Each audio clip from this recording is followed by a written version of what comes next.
Okay. All right, well, good evening, everyone. It is Wednesday, May 5th, 2021, and this is a special meeting of the Montclair Zoning Board of Adjustment.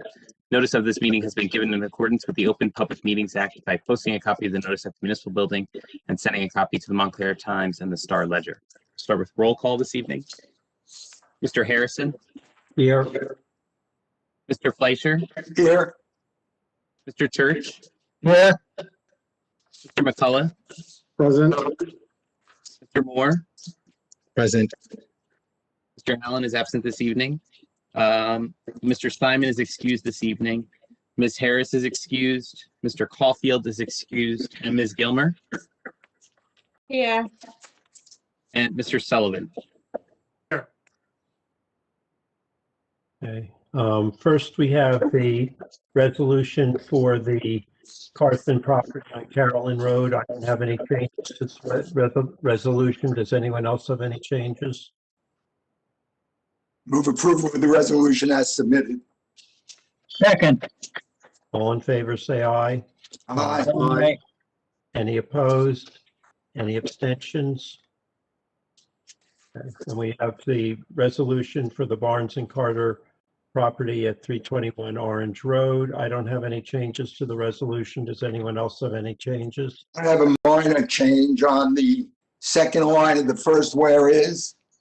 I think it should say to relocate an optometry practice and associated retail space into the existing one-story building. But that's just mine. That's the only change I I think have. that's correct, yes.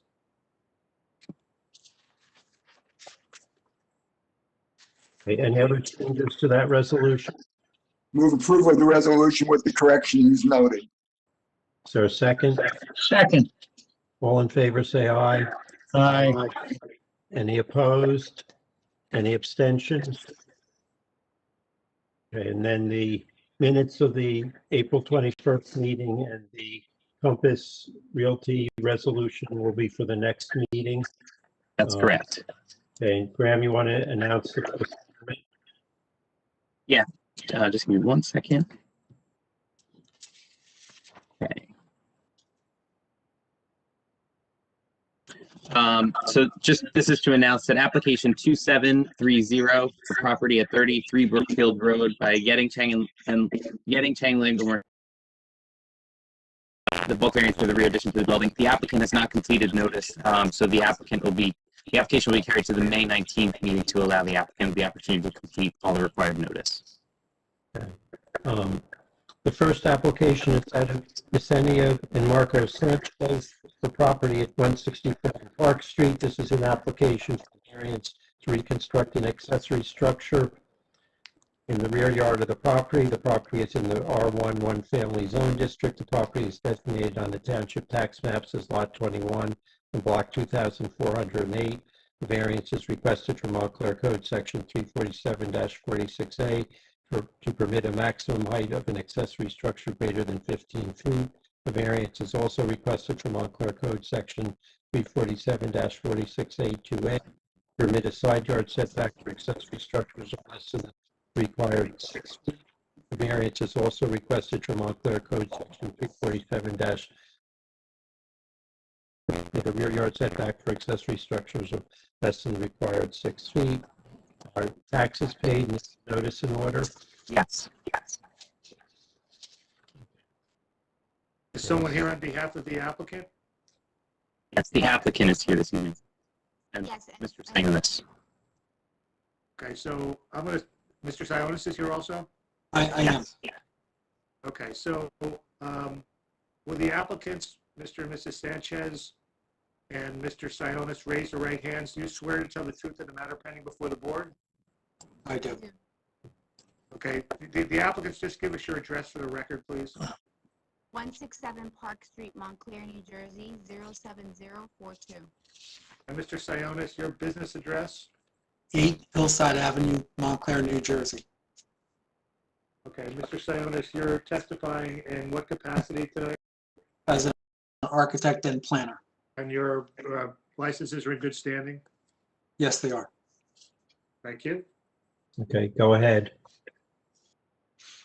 I'll start.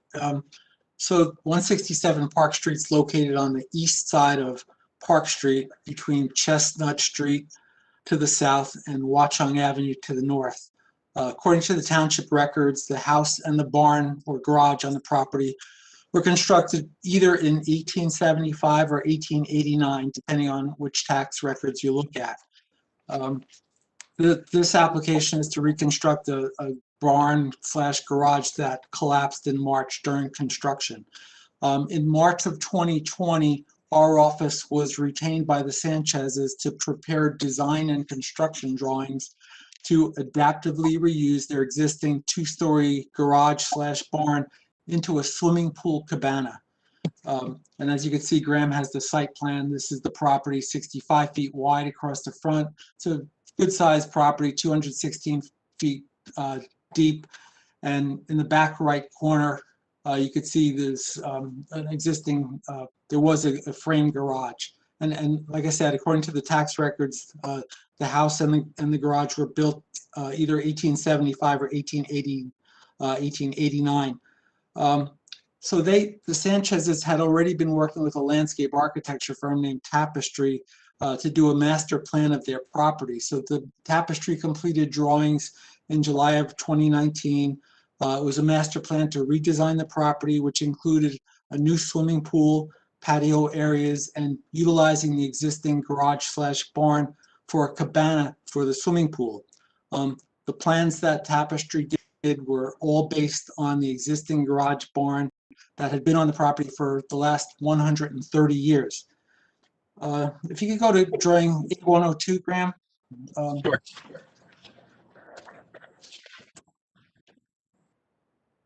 That's it. So the drawing on the left, top and bottom left. So we designed to adaptively reuse the barn into a swimming pool cabana, just like we've been asked to design other cabanas for people. And typically it contains a kitchen and eating area that's open to the outdoors. So we had these bifold glass doors. So this would be completely open to face the pool.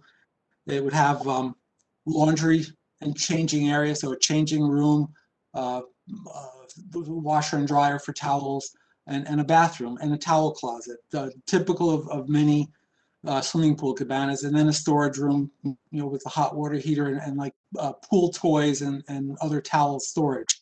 And then in addition to this upper floor, which is at the bottom of the drawing, Graham, bottom left, there was a partial second floor, and the Sanchez is asked to have us design that as a workout area. Basically keep it the way it was, but to have a storage closet where they could have exercise bike, a treadmill, and then a small dry bar with an under-counter refrigerator. So they could use this all year round as an exercise room. The swimming pool was completed and installed in the summer of 2020. If you could just go to the next drawing, Graham, A103. Oh, the next drawing, sorry. Yeah, next drawing down. That one. So basically we were keeping the barn as it was, but constructing a new pergola at the front or west side of it, which would be a sunshade. So that pergola came out 8 feet from the face of the barn towards the pool and towards the house. So that would provide shading over those folding glass windows and the glass door. And then the second floor was sliding glass doors to a Juliet balcony, which is just a balcony for aesthetics with a glass railing. So this way, from the second floor, they could look into the yard that was part of the master plan. We finished the construction drawings for this building in the summer of 2020, so almost a year ago, just before the pool was installed. And then we solicited competitive bids from general contractors that summer. After they solicited the bids, they hired a contractor. The contractor obtained the required building permits from the township, and then the contractor began work right at the beginning of this March, so 2 months ago. And then on March 25th, Graham, could you go to the photo exhibit? Is that okay? Mm-hmm. So on March 25th, I was contacted by Mrs. Sanchez, pretty upset that the barn collapsed. The contractors were working it. Luckily, no one was killed or injured. So this is a photo exhibit. The top two photos I took. The one on the top left, May of 2020. That's the view of the side of the barn that faced the house. The top right photograph, also taken by me in May of 2020. That's the north side of the barn that had the large overhead door. And then Mrs. Sanchez called me and took a photo on March 25th. The contractors were installing new foundations. We asked them to dig to tell us what the existing footings were, and it was minimal footings. It was a concrete slab with a lot of rubble stone underneath, not 3 feet down. So the contractors, as I said, they got the building permits. They started excavating around the perimeter for the footings. And then the first floor collapsed, as you can see in the bottom left photo. And then I went the following day to look, and that's a photograph I took on March 26th. So the first floor gave out. The second floor just crashed down onto the remains of the first floor. They had already installed a concrete foundation along the westerly wall. So the top left photograph, that main wall with that gambrel-shaped roof, the contractor had already excavated and installed a new foundation with a 3 foot, with the footing to 3 foot below grade. So that was already installed, and the swimming pool has been installed since last summer. So the owners so the next call I made was to Graham Petto, asking, what do they do? So Graham said they should file an application to the zoning board in order to build or rebuild it. So they're requesting approval to rebuild the garage and complete the cabana. But by rebuilding it, certain variances are now requested. Can we go back to the site plan drawing, Graham? First one that you showed? Yes, if we could blow up the site plan. So if we could enlarge that garage area. Thank you. So the existing garage had a setback, a side yard setback of 3.8 feet from the southerly property line, and 6 feet is required. It had a 1.8 foot rear yard property line from the easterly property line, and 6 feet is required. So variances are required to rebuild this if it's located less than 6 feet from both of those property lines. And then the existing building height, the requirement is 15 feet for maximum building height for an accessory structure. This building was 21 feet 7 inches, plus it had a 3 foot cupola in the center on the top of it. So they're requesting a variance to rebuild this to the 21 foot 7 inches, and 15 feet is required. So if necessary, if the board feels it's necessary, like you usually do, the owners are willing to slide this further away from the property lines, further from that easterly property line, away from the neighboring property to the east. The neighbor has a garage immediately next to this common property line to the east. That neighbor's address is 1 Essex Way, and they're willing to slide this building away from the southerly property line also. Their preference is if they could do it to 3 feet, that's ideal, because the pool is already in, and they've done patio work around the pool also. The owners have no intention of renting the building or using it as a residence, and they're open to signing an affidavit stating that, or they're open to agreeing to a deed restriction that this will never be rented or used as a residence. So this is strictly a swimming pool cabana with an exercise area. In the construction drawings that we had prepared and the contractors were following, we called for the exterior walls to be fire rated since they were less than 5 feet from the property line. The owners have already put several years of time, effort, and resources into the master planning of this property. This was probably the last part of that master plan. And then the collapse of this garage sets them back now, but as they said to me on March 25th, luckily no one was injured or killed. In my opinion, there's no negative impact to the zone plan or to surrounding neighbors to rebuild this building and setting it further from the property line, and that it's been here for 130 years. So the neighbors are used to this. Mr. and Mrs. Sanchez, do you want to say anything? No, it's just, it's a shame that this happened. It was the cupola we fell in love with, and we were able to at least save that in the hopes that if we are able to rebuild, at least we can try to keep the building as close to its historical aesthetic as possible, with the help of Paul Sionis and his team.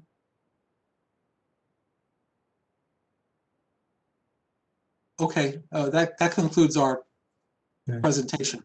Mr. Fleischer, do you have any questions? I'm not sure where to go with this. Paul, can you reiterate which foundation wall is in already? Yes, underneath where Graham wrote 21 feet 7 inches, it's that horizontal black line. So that wall is in. Across there. That's correct, Graham. And have you looked at shrinking the garage structure at least enough, since it's not being used as a garage? It doesn't have the kind of rigid set of rules associated with it. Have you looked at shrinking it enough to get us at least 3 to 4 feet off that rear property line in that corner? We haven't looked at shrinking it. I mean, we've discussed just moving the whole thing forward, and worst case is keep that foundation that was built and remove the top of it. Oh, yeah, I was only doing it to see if you could save the foundation. Yeah, I appreciate that. The other question is, and I understand the historic nature of the structure, so I'll ask the question simply, and I understand the cupola and everything else, and I know that's not included in the height limitations under any circumstances.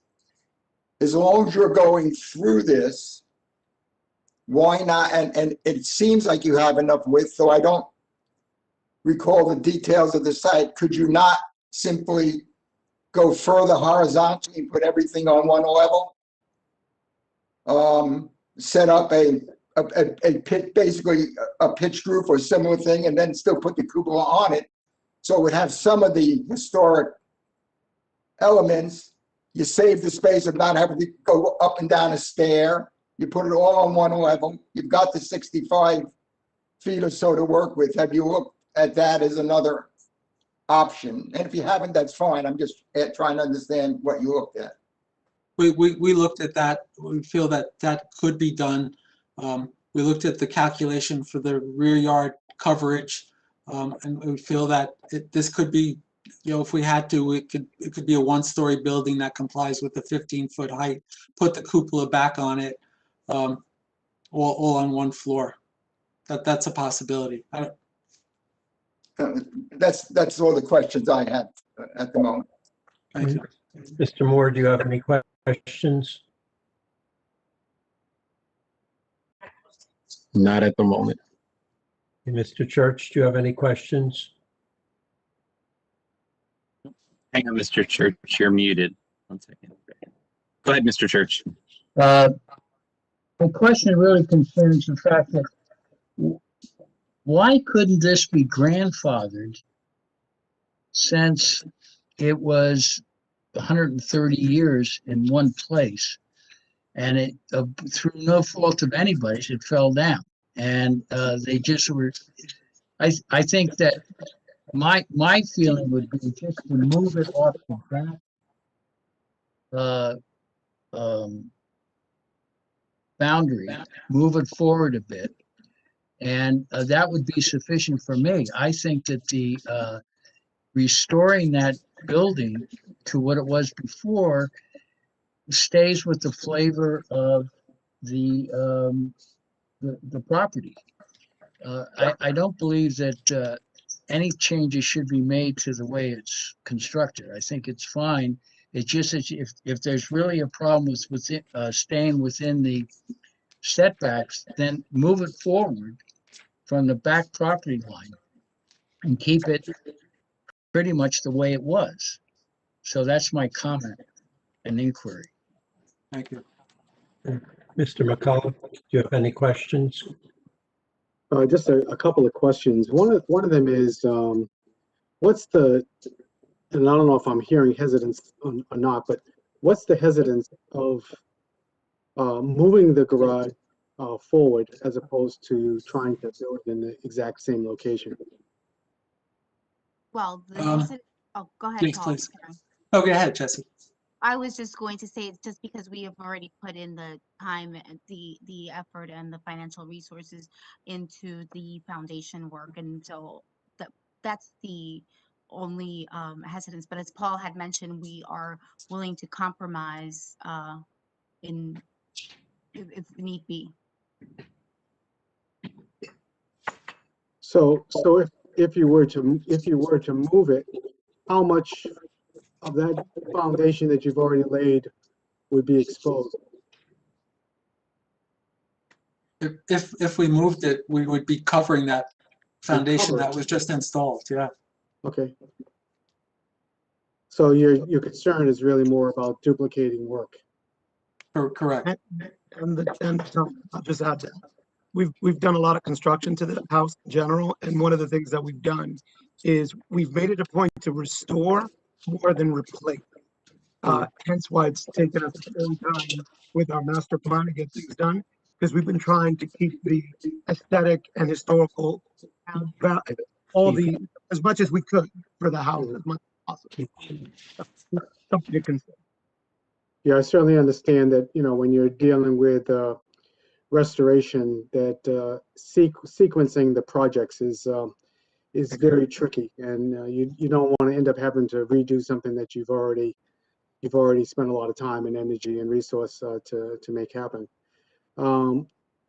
I'd like to understand a little bit more in terms of the nature of the collapse, because just looking at the photos, obviously it was the lower part of the walls that collapsed as opposed to the top part of the structure. Do you have a sense as to why that happened? Or was that something that could have been anticipated? Paul, I guess this question is primarily to you, and just in terms of that sort of the structure that was already existing. Right. Jesse and Marcos, if you want to add in anything. I mean, my understanding is that the contractors were digging for foundation on the right side of this photo. And you told me that they were using a jackhammer. And I, I'm not a forensic engineer, but we believe that the jackhammer probably shook the entire building. I'm not sure how much they had braced the existing, but if what it was braced, it wasn't enough to keep it up when they were jackhammering the foundation. Mm-hmm. They had dug to look at we asked them to dig to look at what the existing foundation was, and even the town building inspector asked, and what wasn't much of a foundation, so we had asked for a new 3-foot deep foundation. You want to chime in real quick? Okay. And then, so a couple of things. I remember, I've been watching them throughout the entire process. Obviously, I'm not an engineer, so I don't know what kind of support that you need from that perspective. But they had done the left side, and that was completed and was inspected, right, and approved. And then they started working on the right side. So I'm thinking, from my perspective, intuitively, I would have thought that if the inspector who came in and reviewed it, would have noticed if maybe the support was not enough or whatever the case may be. I'm going to say that intuitively. They started working on the right side, and I think you're right, Paul. They started using, I guess, more than they should have, maybe potentially. I don't know. With a jackhammer, I just don't know. I can't visually determine if they had enough or not. I don't know. It just collapsed, and we were just happy at that point that no one was hurt. We weren't even looking at it from the perspective of, what went wrong, whose fault was it, et cetera. And that's why, as soon as we did that, we reached out to Paul, because obviously he could assess it better than we could. And then, as I said, the first call I made was to Graham to find out what do we do next. All right, thank you.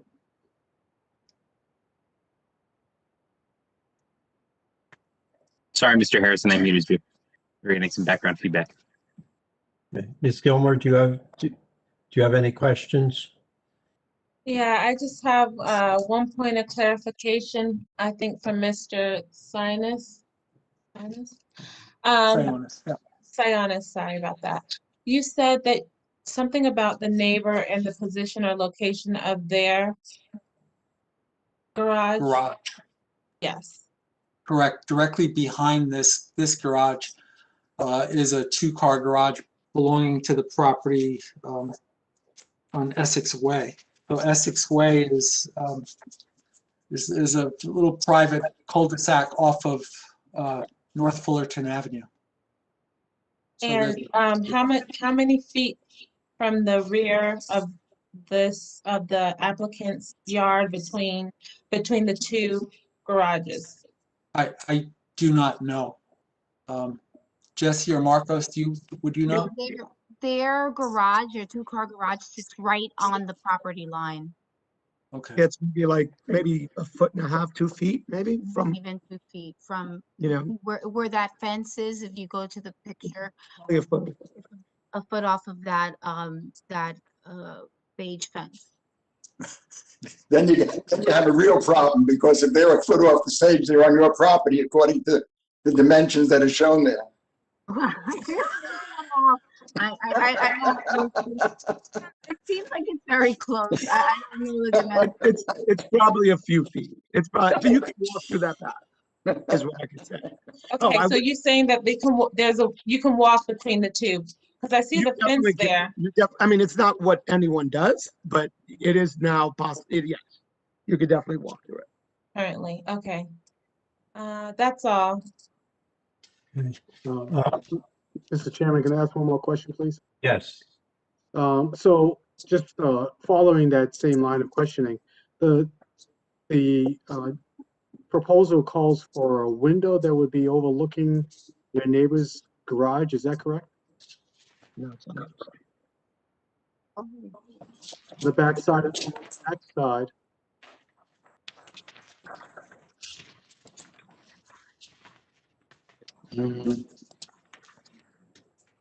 So that's the front side. On the back side, yes.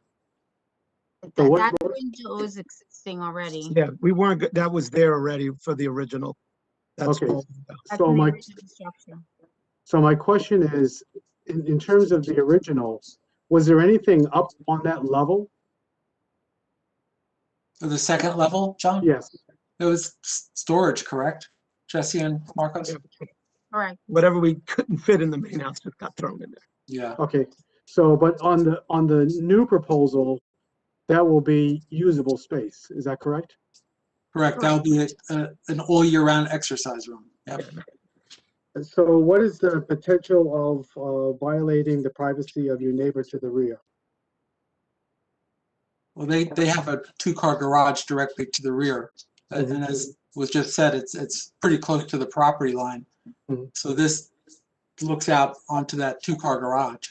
Okay. Mr. Harrison, can I ask one more question before you go? My concern is we've certainly made allowances for natural disasters, as we all know. And even in those cases, if there wasn't really a real foundation or everything else, we've still asked for the buildings to be moved from the type of closeness to the property line that this building has. And I already have a sense that the applicant has said they're willing to move it to get at least 3 foot or so out from what is now that 1 foot 8 dimension, which I think is fine. I am worried about the precedent. We've had other cases where we've had other situations where they've tried to save a building that's historic that then has serious foundation problems, and they wanted to come in and essentially get the same variances or the same conditions that existed when we gave it the approval based on the existing historic structure. I think in this case, at the very least, my sense is, I think we probably ought to move it from that property line. Whether that means they don't have to fireproof the walls or anything else, that may save them a few bucks on the way, but I certainly think we have to make some movement. I think, you know, even on natural disasters, if a garage was being rebuilt that was that tight to a property line, we haven't approved it in the past. And unless this was identified as an historic structure, I understand the desire to keep the essence of it and sort of the charm of it. But at the very least, I think my own sense is that it can't just stay where it is, since there were really no foundations there to begin with. And that's also been another reason in many cases why we've asked applicants to move a building, because it wasn't as if they already had foundations in there from the existing building to support it. So I have some concerns about, at the very least, that rear yard variance in terms of how tight it is at 1'8". And it's literally right up on the fence, on top of the fact that it's technically 1'8" to the property line.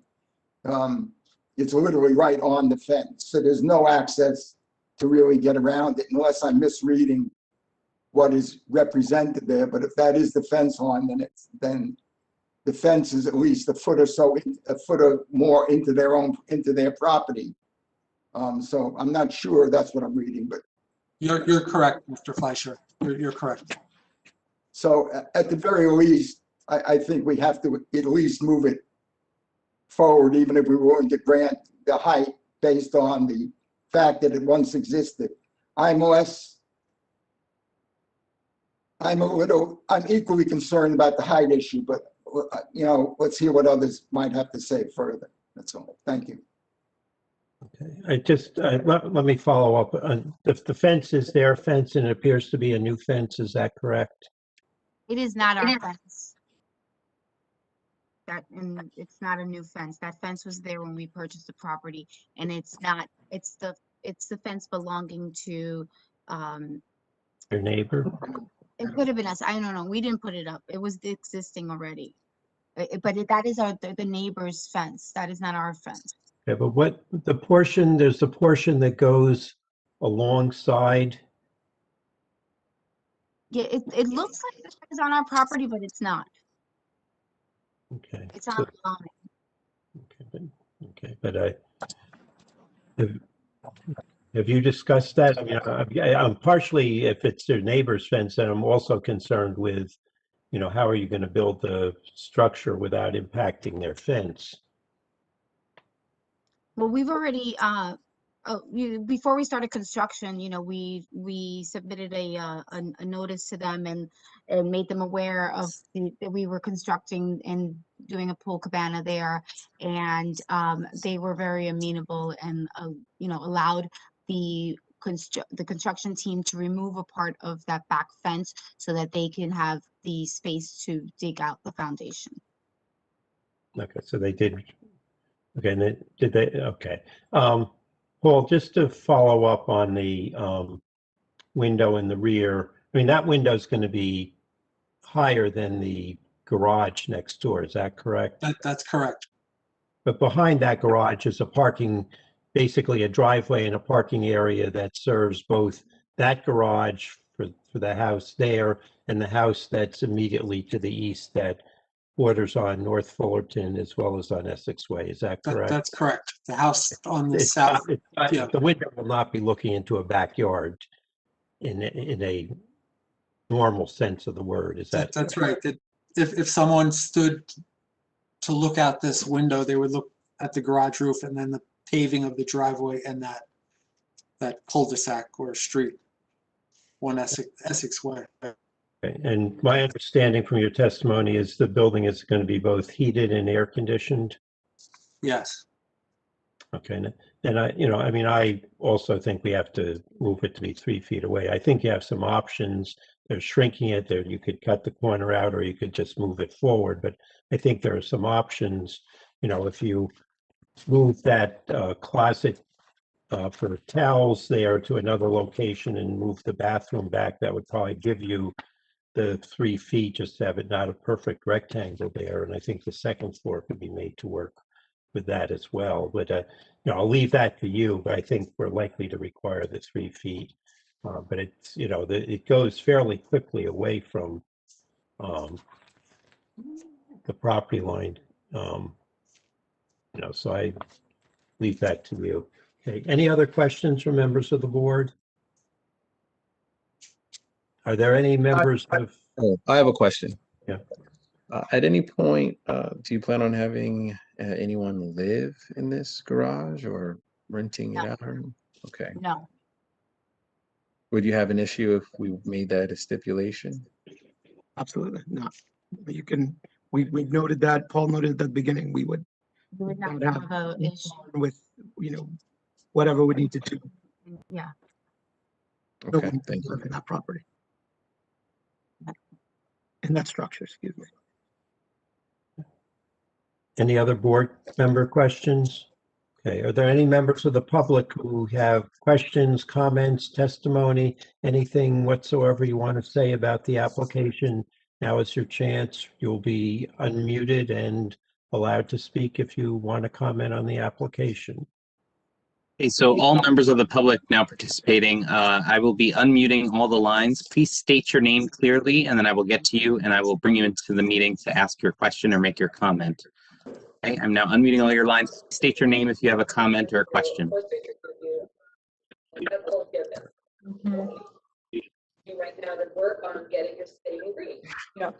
And all members of the public, if you have a question or a comment of this application at this time, please state your name and we'll allow you to make your question or comment.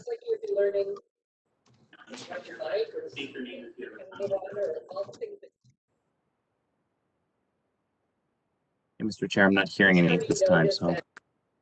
Okay. Mr. Sionis, Mr. and Mrs. Sanchez, is there anything further you want to say before we discuss and vote on the application? no, thank you. Thank you. Thank you for your time. Okay, we'll start discussion with Mr. Moore. I am generally in favor with the application. I think that the design will certainly be aesthetically pleasing and certainly functional. As I mentioned, my one restriction would be that no one lives in this garage or rents, or it's not rented out. That's like an Airbnb or something like that. Okay. Mr. Church? Hang on, Mr. Church. Am I Go ahead, muted? Mr. Church. I I'm unmuted you here. in favor of the application with the provision that it be moved 3 feet. And that the stipulation that it not be used as a secondary residence be imposed. Those two restrictions, I would approve of the application as presented. Okay, Mr. McCullough? Thank you. I would share Mr. Church's perspective on both counts. So I'm supportive of the application. Ms. Gilmer? I'm also supportive based on the two stipulations previously. Mr. Fleischer?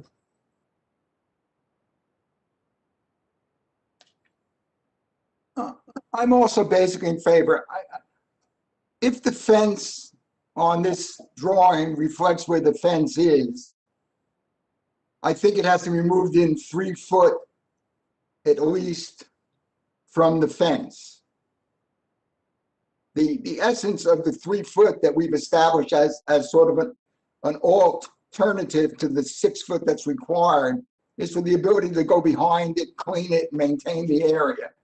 And unless someone moves that fence, I think they should be moving it 3 foot forward from where it is. That will also increase the side lot line, which is at 3'8", which is also supposed to be at 6 foot, but by moving it forward, that'll increase it. It's not going to increase it to 6 foot. So I would approve of variances to both the yards, and I would accept the 2-story design, although I think there was an alternative that might have come closer to meeting the intent of the zoning ordinance. But with that, plus the provision that no one dwells in the facility, I think that's fine. Okay. I'm also in favor of the application. I think given the historic structure that was there, its location on the property, its relationship to the neighboring properties where it's not really impacting the houses on the adjacent properties. It's not going to have a substantial detriment to the public good or a substantial impairment to the zone plan. I think we should have the condition that it be 3 feet from the fence. And if they're going to have to move the fence to build the building, then maybe they just put it back on the property line and lessens that. I think normally when we've been dealing with these type situations, we've been putting in requirements of no heat or other things that would render it less habitable. Here, they want to make it year round. I think, given that, I think we should, and they offered to do a deed restriction precluding the property be used for the building be used for any residential purpose whatsoever on either a temporary or a permanent basis. Someone would like to make a motion? Move approval of the applications with the conditions as stated by the chair. Okay, all in favor, all in favor say aye. Aye. Aye. Any opposed? Any abstentions? Okay. Go back and build your garage at your cabana again. Thank you very much. Thank you, everybody. Thanks for your hard work and staying late all the time too. Thanks. It's much better doing it now versus at 1 o'clock in the morning. Exactly. Thanks. We agree. Thank you. The next application is that of Algarzada's Dolgan, trustee for 69 Mission Street Trust, owner of property at 69 Mission Street. Algarzada's Dolgan, trustee, 79 Mission Street Trust, owner of property at 71 Mission Street, and RAM 51 New Street LLC, owner of property at 51 New Street. Property is located at block 3111, lot 23, 63, and 22. This is an application for variance for renovation existing to an existing two-family home at 69 Mission Street, with construction of a new two-family home at 71 Mission Street, and the renovation in addition to an existing two-family home located at 51 New Street. Properties are located in the R2 two-family zone district. The applicant requests a lot of variances. Variance relief from the pre-existing nonconformity for lot area, 5,000 square feet is required, whereas 4,353 square feet is existing for lot 22, 4,498 square feet is existing for lot 23, and 2,664 square feet is existing for lot 63. Pre-existing nonconformity for lot width, 50 feet is required, and all the lots have less than 50 feet. Montclair, nonconformity for maximum width of principal structures. Variance is required from the minimum front yard setback of 25 feet, front yard setbacks of 9.07 feet, 8.77 feet, and 3.9 feet are proposed for the lots. Montclair Code Section 347-45B, variance from the maximum building coverage of 30%. The proposed building coverages are 32.2%, 25.8%, and 41.2%. Variance from the required minimum side yard setback of 6 feet from one side and 10 feet from the other. Applicant proposes 3.4 feet and 3.6 feet for lot 22, 3.5 feet and 7.0 feet for lot 23, and 0 foot and 10.4 foot for lot 63. For Montclair Code Section 347-104, variance is required from the minimum setback of 1 foot for driveways and 4 feet for parking areas.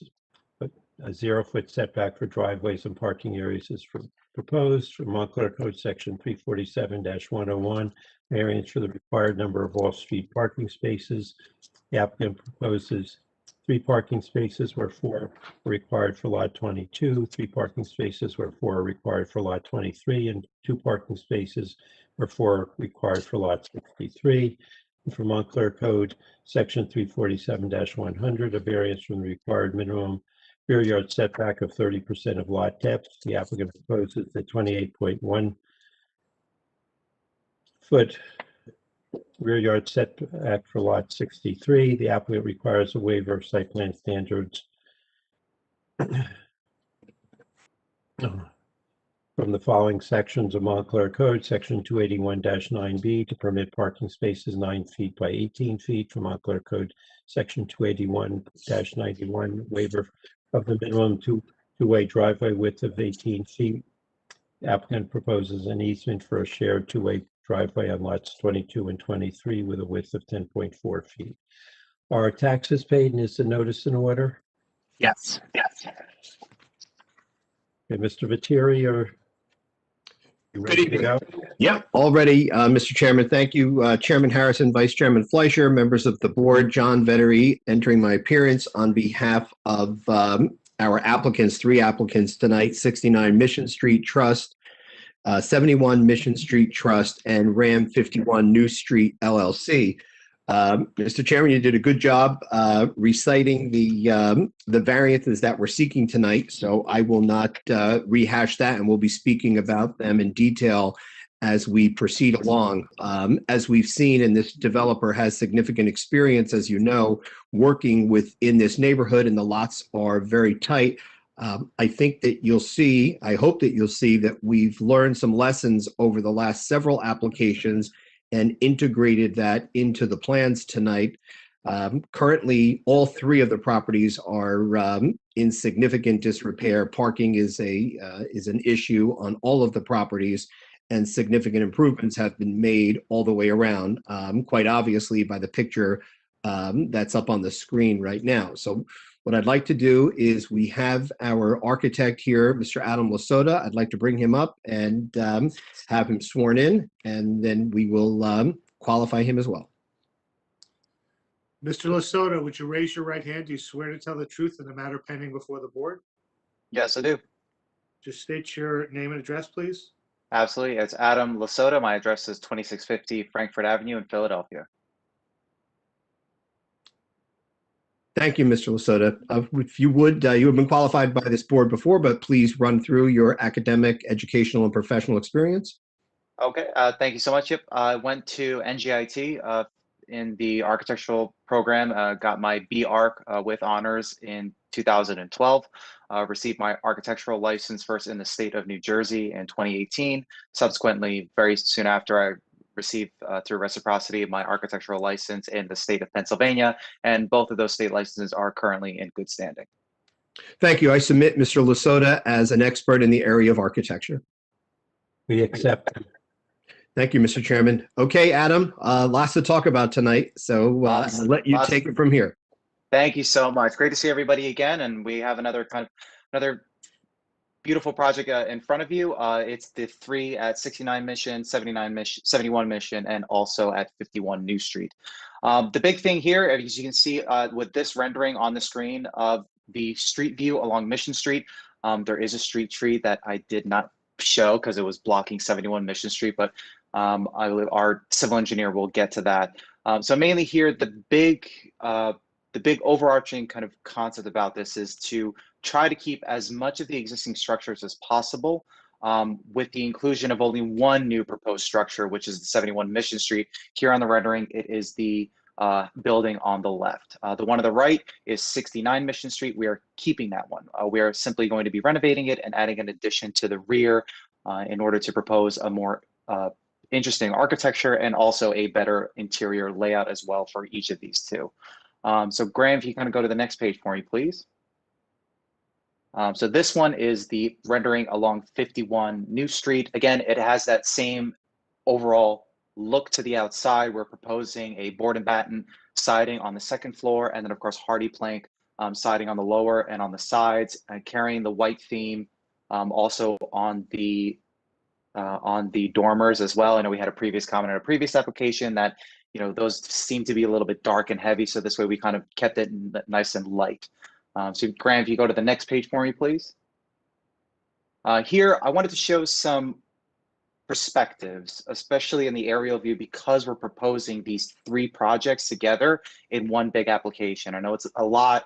The chairman, again, he did a great job listing all the number of variances, but again, there are variances that each of them need in order for this whole overarching scheme to make sense. I won't get too much into the site information because we have our engineer to kind of go through that, but this is kind of giving you that aerial view. The left-hand side aerial view is looking kind of like on a drone as if we're hovering over Mission Street. And then the one on the right is like a drone hovering over New Street. And you're seeing here the 2 driveways, one that's splitting right between 69 and 71. And then the 51 is the existing driveway that's being extended through and linking to that shared parking space. Yep, in the rear. Thank you so much. Yep, Graham, perfect. So again, the driveway between 69 and 71 is new. The 51 New Street one is existing that we're extending to attach to the driveway. The one comment I will make is that the one between 69 and 71 Mission Street is critical, hence why the new construction of 71 Mission Street, because the existing driveway that's currently there actually kind of encroaches past the site. And if anyone were to ever build a fence right on the property line, or right within the property line as they have as of right, that driveway would be unusable.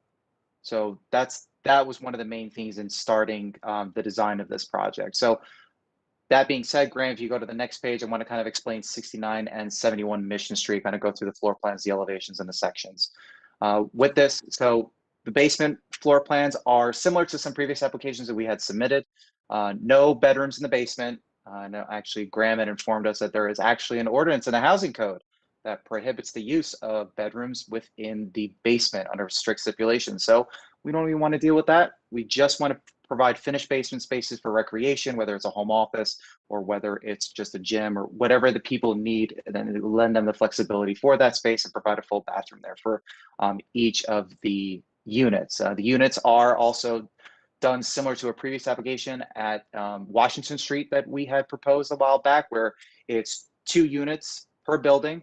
1 unit is facing the street, 1 is facing the rear. So each of these are 3-bedroom units. So here's a basement floor. If you go to the next page for me, please, Graham. Here on the main floor, of course, we'll start from the right-hand side, which is facing Mission Street. You can see the one above, which is 69. There, we are just going to be keeping the existing porch, and you can see there, and keeping the existing facade and simply renovating it, freshening it up, and providing us also the alignment to what we're proposing at 71 Mission Street, which is of the plan below. Here you can see the shared driveway going through the spaces. And here was a little tricky part with the zoning as well, where, Graham, if you could just scroll down just a little bit more on this, but stay on this page for me. So you can see here how the proposed front covered porch of 71 Mission Street, the way that we're designing it, it aligns with the existing front porch that we're renovating of 69 Mission Street. But the main actual structural wall of, separating inside and out, that is aligning with 73 Mission Street. So again, we understand that there's a number of variances in regards to front setback, and they're done with very much with purpose, and that we're trying to align with what's existing and trying to continue the existing streetscape along Mission Street. Instead of, if we were to follow the zoning code strictly in this case, I think it would cause a detriment to the public by having a home that would be sunk back, farther back, and it would be the only one on the street. So it would just create a very kind of awkward condition just from an urban standpoint, an urban design standpoint. So if you could scroll back up for me, Graham, just to kind of go over the floor plans. Very similar to previous applications that we proposed, a nice big open floor plate, nice large generous kitchens. We wanted to provide a half bath and a coat closet for each of them. So Graham, if you can go to the next page for me, please. Thank you. So here we were doing 2 bedrooms on the second floor for all the units, 1, 2, 3, 4. And here, full bathroom, laundry in the hallway, also just generous closets as well. Again, providing spaces that are well designed, open, airy, and of course, nice clean corners. No one likes really kind of any funky design in terms of a floor plan. So Grant, if you go to the next page for me. And here we're also showing the master bedrooms are going to be in that finished attic space. We are making sure to uphold the standard of not exceeding the 50% width that I know in a previous application, we had made that change. And so we're not proposing that. It's still within the 50% of that current zoning regulation. And here we're just providing the whole third floor for the master suite. There's the master bedroom, the nice generous walk-in closet, again, a private bathroom for, say, kind of the heads of the households. If you go to the next page for me, please. Thank you, Graham.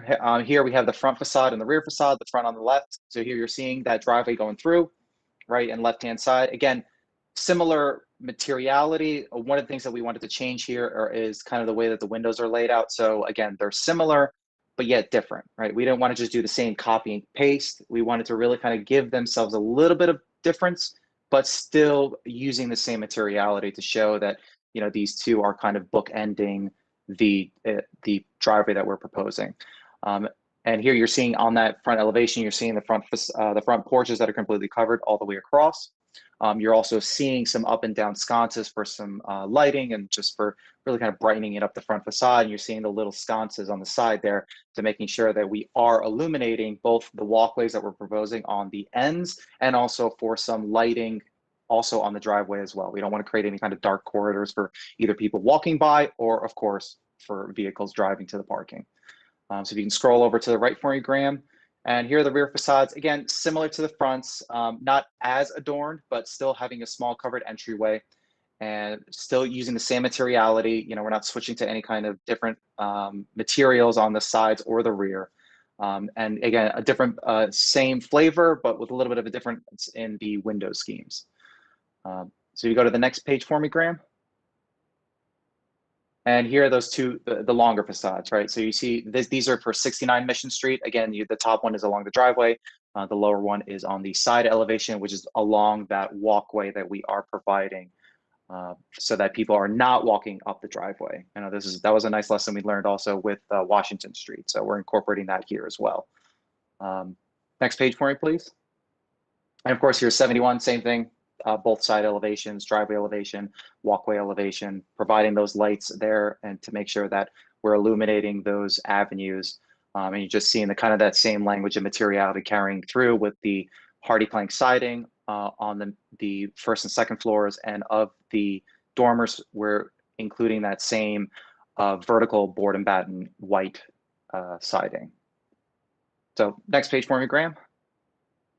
Here, one of the comments that I believe Mr. Frazier had asked was that why aren't we showing some sections and seeing how the spaces also look in that sectional quality? So we wanted to provide those here as well, just to show you, how we are achieving all of that information while still staying under the zoning regulation height. So we are not encroaching over that. So we're not asking for a height variance. So we just wanted to show here we're providing generous 9-foot ceilings on the first and second floors, 8 foot in the finished basement, and of course, just above 8 feet at the structural ridge beam. And of course, as the roof tapers off, we're utilizing a little bit between. And then of course, on the right-hand side, if you can pan over for me, Graham.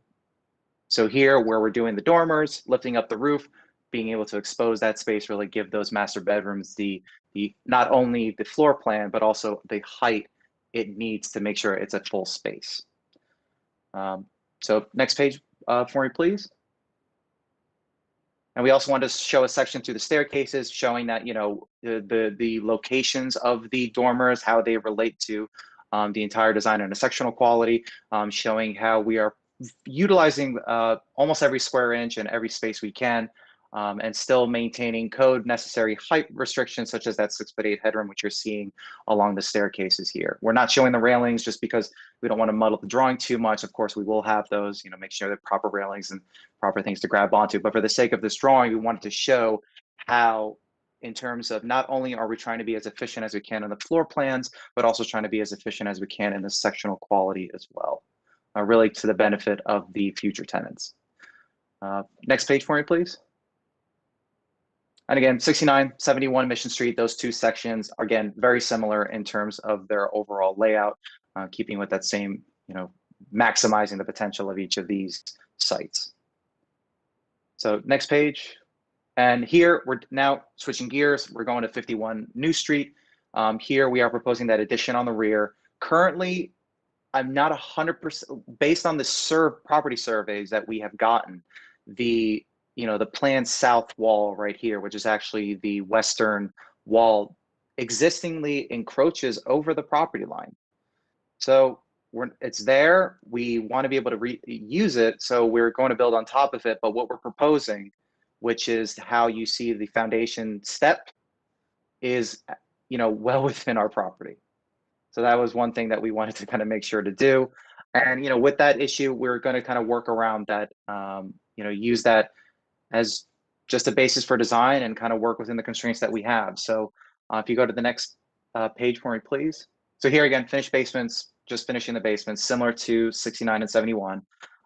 Again, similar theme here as well with 51 New Street, trying to provide that open concept floor plan, trying to provide a half bath down there, just trying to create as open as possible. I know that's a very common theme nowadays, and as a design, I love when you walk into a space and it's nice and open.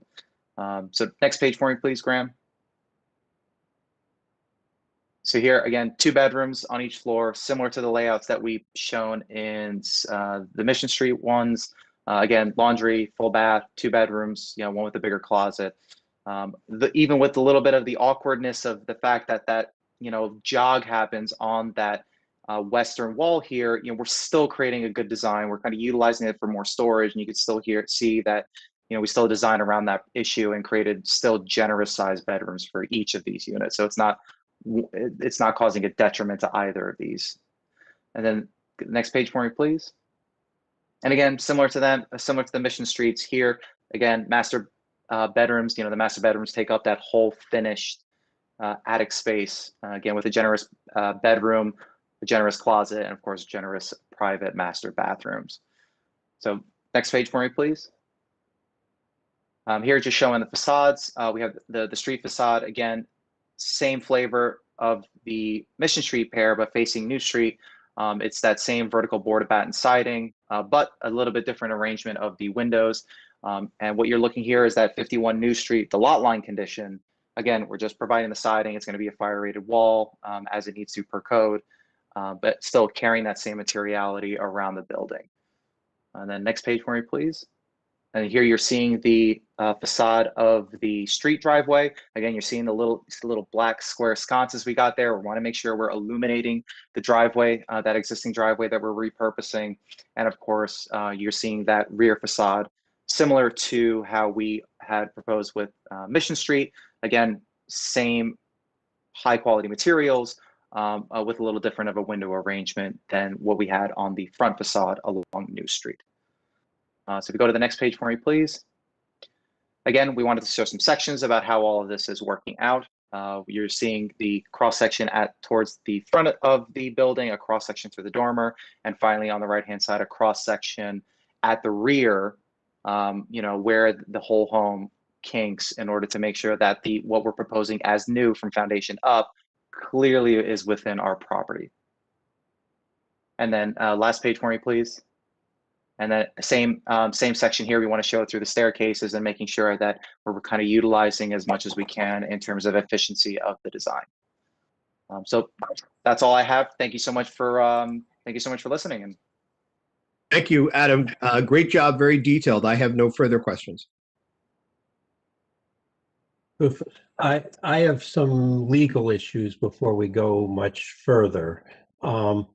One, it would appear to me that based on, and I was going to do this with the engineer, but now that's the second issue, that what we're really ending up doing is approving a site plan because of the joint use of the property, that we've fallen out of the municipal land use law exception, and we're for 1 and 2 family dwellings, and by the combined usage and their interrelationship, that it would seem to me it would require site plan approval. Now, we could do a bifurcated application, deal with the variances, and then deal with the site plan, but isn't this really a site plan application? I mean, I think it's similar to the Washington Street applications that we've had, both 10 and 12 and 11 and 13. We were adding an additional property. So we're adding that 51 New Street. So we've been very careful about making sure that all of the site drainage is maintained and respected on its own property. All of the garbage is on its own property. So that the only difference is that we've added a third property. I understand, Mr. Chairman, that the question that you're raising with respect to that, but it is really no different than those other applications. We will have a parking easement that adds both properties, all three properties, to the list. Okay. I mean, if you were just dealing with the two properties on Mission, I wouldn't be troubled. I mean, there are lots of properties in town with a shared driveway. But this is a little different. But then my bigger issue is, since you're using the adjacent lot, why did you do notice for that lot for the New Street property? Yes, we noticed for all three properties. I'm asking about a fourth property, the township lot that's adjacent, that the building is partially on. And you're keeping it on that lot. So the property that would be... It's referring to the property, the dwelling at 51 New Street encroaches across onto the adjacent property. Right, lot 62. I would have to look. I'm not sure that that the 200 feet where that was measured. Hold on one second. Let me just take a look at the radius.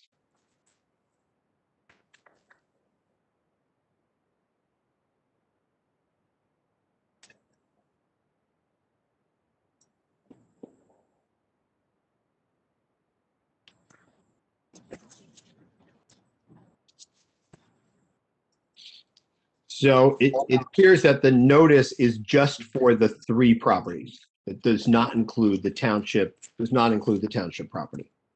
Oh, I mean, ultimately where I'm going to be heading with this later on in this is, have you inquired of the township about buying that lot? I mean, the township owns that lot, which is of comparable size, and then a much bigger one adjacent. Yes. We have made inquiry about that. My understanding is that it's being reserved for something having to do with the township's affordable housing. Okay, but was the township aware that your building was encroaching on the township lot? Yes. Okay, and did they consent to the filing of the application? The township was noticed as well, so we have not heard anything more. We had a conversation before this was filed. We had a conversation with the township about that lot and the possibility of Ms. Dolgan purchasing the lot. And that was something that we were told was that there was not an interest there, and if there was, it would have to go out to public bid, et cetera, et cetera. Well, it wouldn't have to go out to public bid because both lots are undersized, so they can sell it to an adjoining undersized lot owner without going to public bid. So yeah, that's true. There was no interest in selling it, is the answer to your question. Mr. Sullivan, I'm concerned both on the notice, since the lot's being used, and I'm concerned that normally the property owner signs to the consent to filing the application, which wasn't done here. Well, your concern is well-founded. Okay, so I mean, the building, listen, part of this building is located on the adjacent property. So there is construction being done on that building. It seems to me the township has to consent to the application. That's number one. And since the building encroaches on that township-owned properties too, also, the 200-foot notice needs to include that property. So it needs to be of a larger range. I assume that's going to pull in another property, or two or three, and those are jurisdictional issues. Currently, I think with lot pertaining to lot 62, Graham, if you can open up our planner's first drawing, and it shows that 200-foot radius.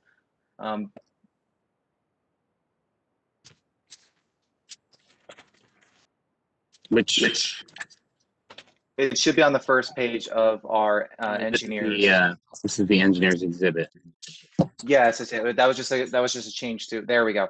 So you see lot 62. It's quite narrow and yeah. So as the chairman stated, because of it being so small, and since we're almost, I think we are touching every lot there, you know, along the corner of Elwood and Miller Street. I believe if we had to include 62 in the notice radius of 200 feet, we'd still be pretty much covering, yeah. By looking at that, I mean, it would appear to me you missed lot 41 bordering Elmwood, and lot 7 bordering Fulton would appear to be picked up by, well, maybe not lot 7, but you clearly, I think, pick up lot 41 by doing the additional lot. And 30 and 30.01 as well. Right, and I can't speak to his drawing, but just from what it looks like, maybe 41. Let me be very. We're not going to proceed with. I don't want to split hairs. This is we've had applications with encroachments before. It was I'm looking at the 200-foot list.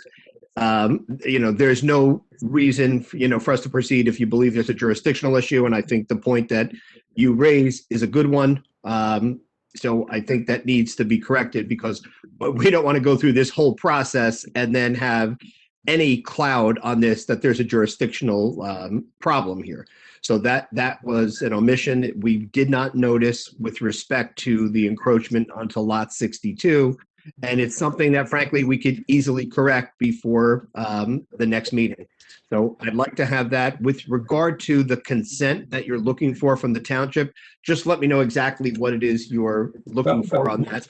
Normally, the application form has a place where the owner signs and saying they're consenting to the filing of the application. But I think the issue, and I understand the township wants to use the combined lots for affordable housing, but this is going to be a headache for everyone going forward if the lot continues to encroach on the neighboring property. And even if they're just willing to do a subdivision, so you get a part of that lot, would seem to make a lot more sense to me than having, I think it's going to be an obstacle to the town selling the property to an affordable housing developer where there's a building encroaching, and a feeling that even though the addition isn't encroaching, it just would seem to be better for your client and better for the township if that was rectified now versus some later point in time.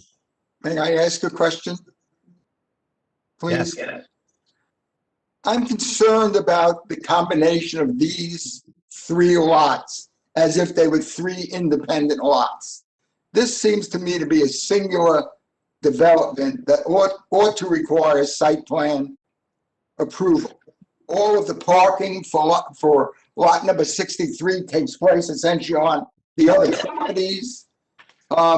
This lot 63, especially with the expansion, can't essentially stand alone. So this, to me, seems to be a development of 3 properties simultaneously, each dependent on the other, and would have to live that way throughout history. The notion that any one of these, if someone buys a lot 63 in the future and says, I don't want anybody ever driving through this way, or vice versa. I don't understand how this is done as if these were 3 separate properties. And I'm not an attorney. I'm just looking at it from a planning perspective. I see virtually no permeable surface in this entire development. There are so many things that would be involved if we were looking at this holistically, not as if it were 3 independent properties somehow bundled into a single application. I think doing that is a terrible mistake. And I could live with the 2 on Mission because we've seen those before, but with the addition of the one on New Street, and my sense that maybe even people consider the notion of sort of one way in and one way out for actual traffic patterns.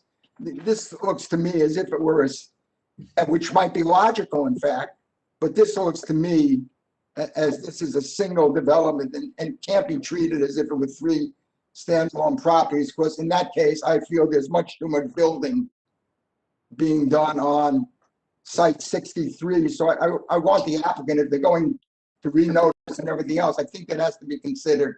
And I don't know what the law is, but something doesn't feel good or right about these three things coming as if they were a single lot when they're actually three independent lots. But planning wise, they're being treated as a single lot. I think that's a problem for me in particular, the way it's structured. So I don't know if that helps or hurts or whether they have to refile the whole thing entirely, but I'm not comfortable with the structure of this filing, the way it's currently set up. And Mr. Sullivan, you may tell me that that's none of my business and I can't comment on it, but I have some real concerns on it. I don't think I ever said that to you, Mr. Fleischer. Well, I probably comment anyway. But. Well, the statute, the municipal land use law exempts from site plan approval individual lot applications for detached one or two dwelling unit buildings.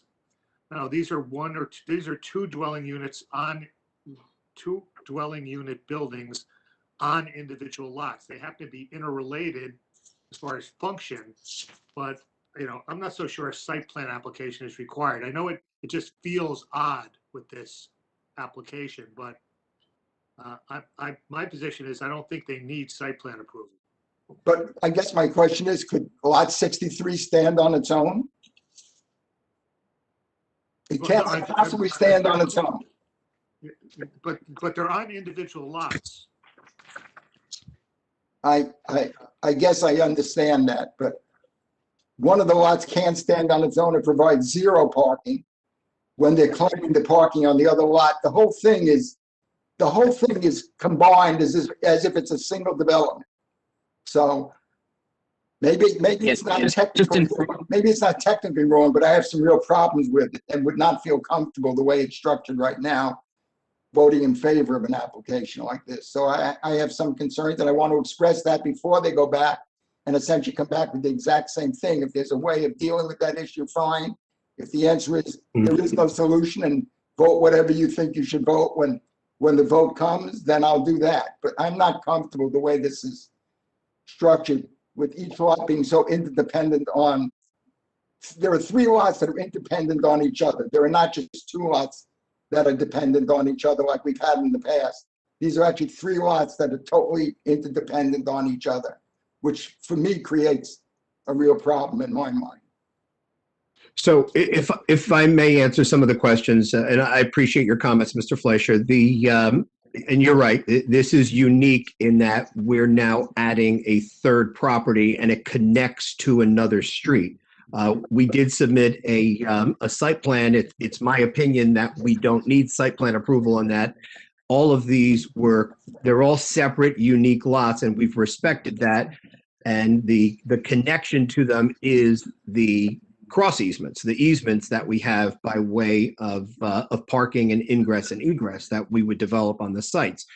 We're adding a third property, and I'm very interested to hear from the board if this is something that the board is not comfortable with or thinks that adding this third lot because it connects to another street, then I would suggest that we move forward, if it pleases the board tonight, with Mission Street, and then we will return with an application with the proper notice and with the proper consents from the municipality.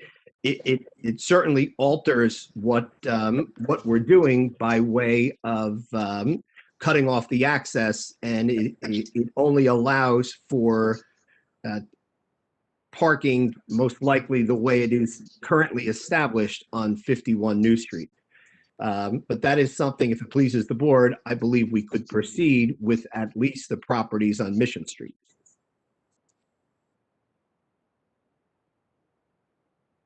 And my difficulty with that is the plans show for the two Mission Street properties that there proposing a permanent easement to be using two spaces on that property for use of the property on New Street. And I don't know how you're proposing to handle that, because I certainly in a normal situation, if you had just come in on with the 2 lots on Mission Street, would not normally, given the parking deficiency, say, good, go reserve some spaces for another lot that's not involved in the application. I think you're going to create more problems for yourself trying to proceed that way than you're going to solve. Understood. Tonight. Understood. But with that said, just so I have the direction, as there's a lot of obviously time and money involved in making redos. I'm hearing, and I've only heard from the chairman and the vice chairman, but what I'm hearing is that you don't like the connectivity of this other property on the through street, and that we should proceed like we did with Washington Street, and I think it was 23 New Street. Of course, they were not contiguous, so we were forced to do them separately. But I'm hearing from the board that it would please the board if we treated them separately. That is not my view. I'm not thoroughly convinced that this does not require site plan approval, but I think, I think the result you're getting here is better than if you were dealing with the New Street property by itself, because I'm not sure. I think actually solving some of the problems with the New Street property. I'm not sure I'm happy with the amount of lot coverage you're ending up with, but you're at least providing some parking, and one of the issues in the neighborhood is parking. So and I don't want to go into the substance of this, and after I hear all the testimony after notice is given, I may be in a different place, but I think it would be better to not try and change what you've already filed in dealing with parking on the fly tonight, and just renotice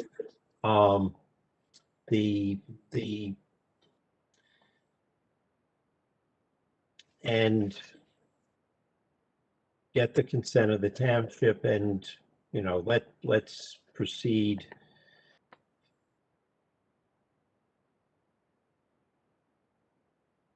on that basis. I mean, the concern I have with the site plan issue is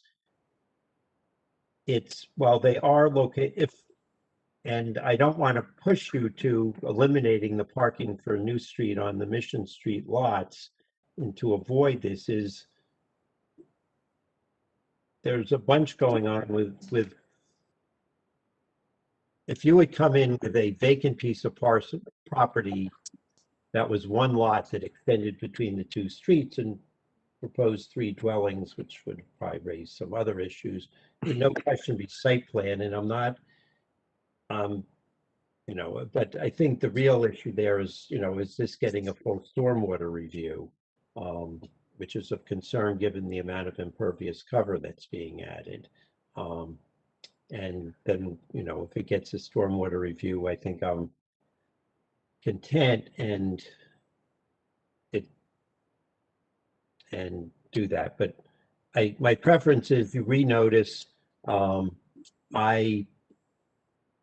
let other board members speak, but I think you're trying to come up with a better solution for the neighborhood by using the 3 lots. And I may not agree with that at the end of the day, but I think it's not something you should wipe out from consideration, because I'm not immediately seeing how could provide any parking for the New Street lot if that came in separately. Yeah, and that was the reason for this. You hit the nail on the head. The reason for combining this property was solely to get those spaces. It was really the only way that the engineer came up with, to provide some parking for that property. And Okay. So I mean, my preference is for you to go home, renotice, talk to the township, and Luckily, we're home already. yes, and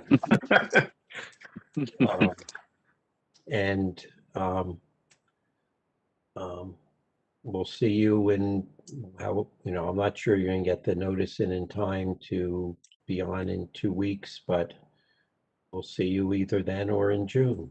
And it would just be just from that lot 62. Right, The addition of the notice from, because the township owns the other lot as well, but just that sliver lot, just the 62. And the letter of consent. the concern I have is the people who got I'm thinking in my mind, but I know if I were in your shoes, which I frequently am, I would be saying what you're saying is the people who got the existing notice were not on notice that the township lot was involved in the application. But I'll let Mr. Sullivan decide. No, I mean, look if this changes the nature of it, this is part of the subject property right now, although it seems minor. I think, Mr. Vettery, you don't want a potentially defective notice going forward. And since you've got to renotice, and I know it's a pain, but I think I would just redo it. I'd include a reference to the fact that there is a township property that there is an intrusion onto, and just do it right and get it fixed. Yeah, no, I think you were misinterpreting. My question was, do you want the notice just from that addition? We'll renotice everything, but do you want it just the lot 62 or the other larger parcel? No, you're going to do all the subject properties plus the lot 62 and the 200-foot radius from those properties. Okay, and not the larger municipal lot that is next to 62. I don't have the number in. Just lot 6. Your 3 lots and lot 60 and the smaller township lot, not the large. Okay, that's what I thought. That was my question. I tried to sell everything to you, but I assume that won't happen. Yep. Now, are we requesting a stormwater management report on these properties? How are we leaving that? So just for the benefit of the board, I mean, obviously you're aware that the township enacted the new stormwater regulations. The issue is that this application was filed back on November 30th of 2020, which predated the requirement for the new stormwater ordinance. So, I guess it may be required once they go through for construction permitting. It probably would be required, but as far as part of this application, it's not currently a requirement. Did we not get something previously about stormwater and impervious surface and everything else a couple of years back from Janice that I thought was a state regulation on what has to be? Yeah, well, Joe, what happened is the state amended. After that, the state amended its stormwater regulations that took effect in March. It required towns to amend their ordinances. As adopted in Montclair, it significantly lowered the threshold for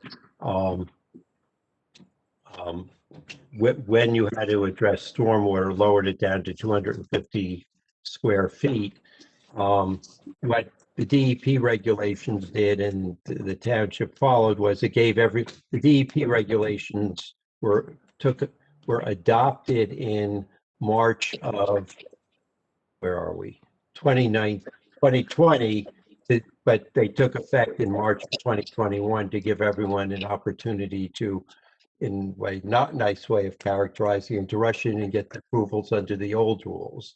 And since this was filed in November, that I think, but having said that, I think I want some testimony as to that the design of the stormwater is adequate to handle. And we plan on providing that. Our engineer has we have a stormwater plan. He plans on speaking to it, and we'll interface with your engineer as well. Okay, thank you. Okay, so I don't even have to announce it. So we'll see you whenever you read your notice and talk to the town, and we'll see you then. We'll see you at the next, as soon as we're ready. Thank you. Just before, hold it, Mr. Vettery, before you go, do we need an extension of time Where are we? Do you need to administratively carry this to a meeting? Since they're redoing notice, Well, yeah, but there's still an automatic approval issue. Yeah, we're certainly willing to grant it. I don't know the answer to that question based upon the time of filing or when it was deemed complete. I can do that. Hang on one second. Just give me one moment. We certainly will agree to that. Yes, the action date for this application is May 15th, so we do need an extension of time. So Graham, do you want to move it to just a calendar date so that, you know, they can always go past that and we can get an extension to that date?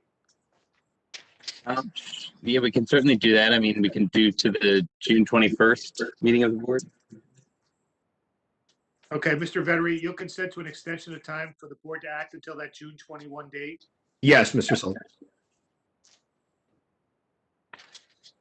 okay, we will see you then. Okay, thank you, everyone. Good night. Night. Thank you.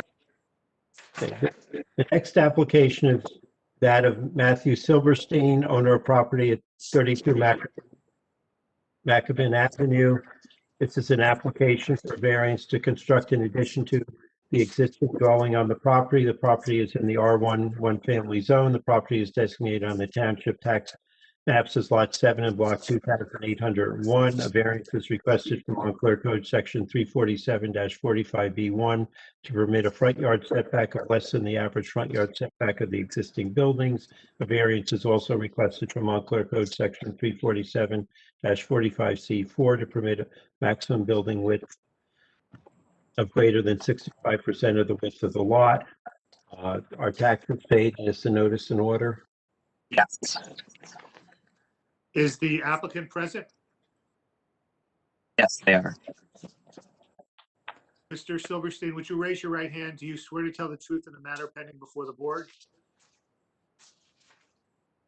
We can't hear you, Mr. Silverstein.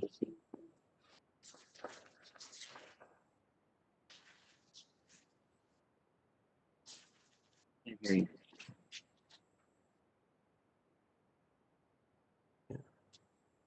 There's no mic showing up one way or, either muted or non-muted.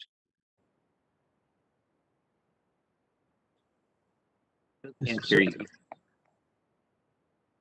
All right, Graham, do you see him as a participant? Do you see him as an attendee? I don't. I do, yeah. I see him here. Mr. Silverstein, can you hear us? If so, nod your head. Wave Giving your- a thumbs up and nodding. Yes, he can hear us. You can, Mr. Silverstein, you can change your audio connection to call into the meeting by phone. That may be the best option for you.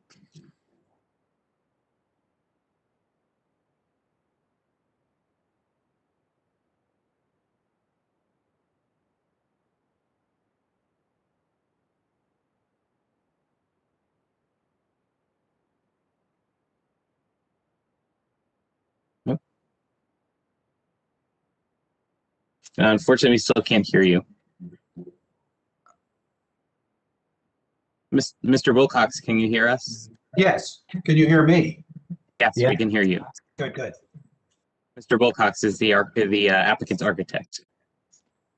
That's correct.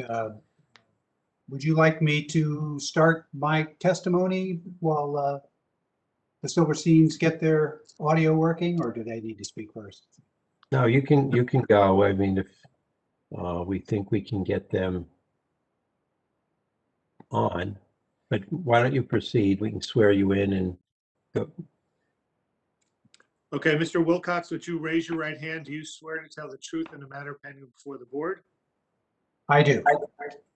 State your name and address, please. My name is Peter Wilcox. I live at 206 Fernwood Avenue, Upper Montclair. Mr. Wilcox, you're a licensed architect in the state of New Jersey, is that correct? That is correct. Are you also a licensed planner? No, I'm not. Okay, and your license, your architect's license is in good standing? Yes, it is. Okay, Mr. Wilcox, just give us your address, please. Yes, it's 206 Fernwood Avenue in Upper Montclair. Thank you. Okay, you want to explain what they're proposing to do with the house? Sure. So Yes, Mr. Silberstein. Hang on, Mr. Wilcox. Mr. Silberstein, we can hear you. Okay, Mr. Silverstein, while I have you, before I lose you, would you Yes. raise your right hand? Yes. Do you swear to tell the truth in the matter pending before the board? Yes, I do. Okay, just state your name and address for the record, please. Matthieu Silberstein, Address. 32 Macopin Avenue in Montclair, New Jersey. Thank you. Thank you. Okay, so whichever of you wants to start and explain the addition you're proposing for the house. Yeah, I might suggest that I lay out the basics and then you can fill in everything that I've forgotten along the way.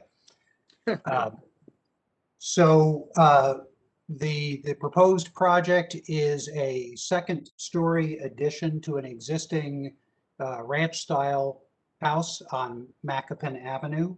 The Silbersteins found with their growing family that they needed a bigger house, and after doing some looking for a larger home, decided that they loved the neighborhood so much that they really wanted to stay on Macopin Avenue and enlarge the house where they are. Graham, if you could show the photos of the surrounding Sure. houses. Sure. 1 second. Just give me 1 second to pull those up. Yeah.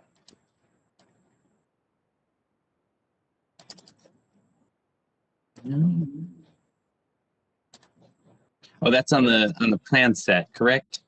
Are those That's included on the correct. revised plan set as well? It- They it- are. they're- So, yeah, for the record, if we could we need to just go through and mark the additional exhibits that were submitted. So let me just read those into the record because there were 3 additional exhibits provided.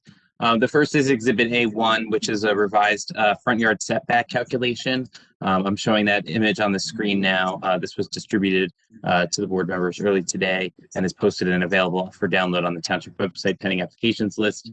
The second is Exhibit A2, which shows an interior stair section document drawing showing the location of the new stair with respect to the front entry door. And then the third is Exhibit A3, which is a revised architectural plan, I think to reflect the changes in the comments made by the Historic Preservation Commission. So Mr. Wilcox is asking that I show the photos that are presented and available on the front page of the revised architectural plan set, which are now shown on the screen. I think these photos are the same as those that were submitted on the original architectural plans. Is that correct, Mr. Wilcox? That is correct. That is correct. Just for the benefit of the board members who have that at their disposal at home. Yeah, the only changes that have been submitted to you today are the addition to the front yard setbacks. I added some additional information giving the setback dimensions for the various front porches in question. No other changes than that, and an additional section where I'm going to discuss the new stair on the project. So the project in question is a ranch style house. As you can see, its example on the left hand side of the photos. It is a 1-story from the street. The property slopes off down in the rear, so there's a walkout basement, but basically it's a 1-story structure in a neighborhood of typical 2-story or 1.5-story homes that are indicative of the historic neighborhood. So what we proposed is to add a second level to the house. And so if you could go to the floor plans, Graham, there we go. The idea is the first floor is really unchanged, for the most part unchanged. So the plan is to build a new stair over the existing basement stair. So as you first come in the door, you can go up the stair. But the study and guest room and bathroom on that floor, the living area and the kitchen area are for the most part untouched, except that the walls of the kitchen area, right now the kitchen is an enclosed kitchen and we're opening it up into an open plan and replacing the cabinets. We are replacing, there are existing windows on the front. We're replacing some windows on the east side, the left side of the plan, replacing a single door with a double door from the dining area out onto the existing screen porch in the rear of the property. The addition in question is the bump out that you see on the bottom of the first floor, where we will be looking for some relief of a very tight space due to the stair, which I'll get into a little more detail in a moment. For right now, we can go to the second floor plan.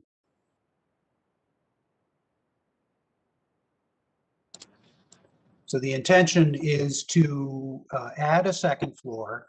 The stair comes up to a center hall, and as you can see, 3 standard bedrooms, a master bath off of a master bedroom, walk-in closet, and a Jack and Jill bathroom for the 2 children's bedrooms. The bedrooms on the ground floor would become guest room, study, and that sort of thing.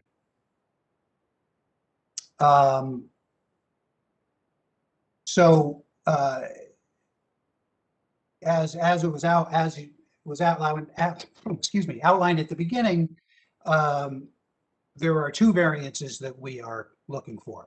One is that the width of the existing house is slightly larger than the 65% lot width restriction. In fact, the house is about 11 inches wider than it should be to meet the 65% lot width restriction. And obviously, instead of doing some awkward bump on the side of the house, we wanted to carry the existing house up to the second floor.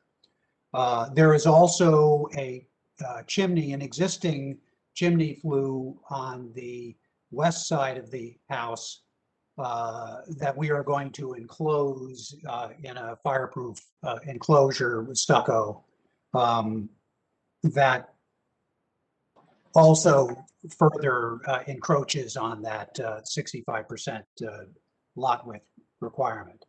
I will point out, though, that the existing house does meet the setback requirements for the 2 side yards, a little under 7 feet on one side and 11'7" on the other. We are also removing a concrete stair and railings on the east side that just gives a little bit more breathing room on the east side of the property.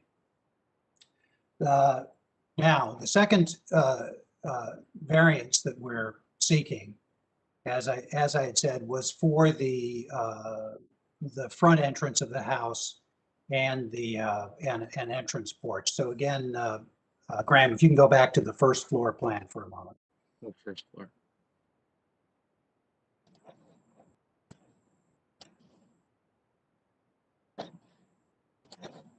As I said before, we really tried to hold on, just in the interest of keeping the budget in line, tried to keep as much of the first floor intact as we possibly could. So in laying out the design with the center hall going up to the second floor, the most logical place to put the stair to the second floor was over the existing basement stair. That limits the layout. It limits how much room we can have to still provide the code required headroom for the basement stair. So now, Graham, if you could go to the section for a moment.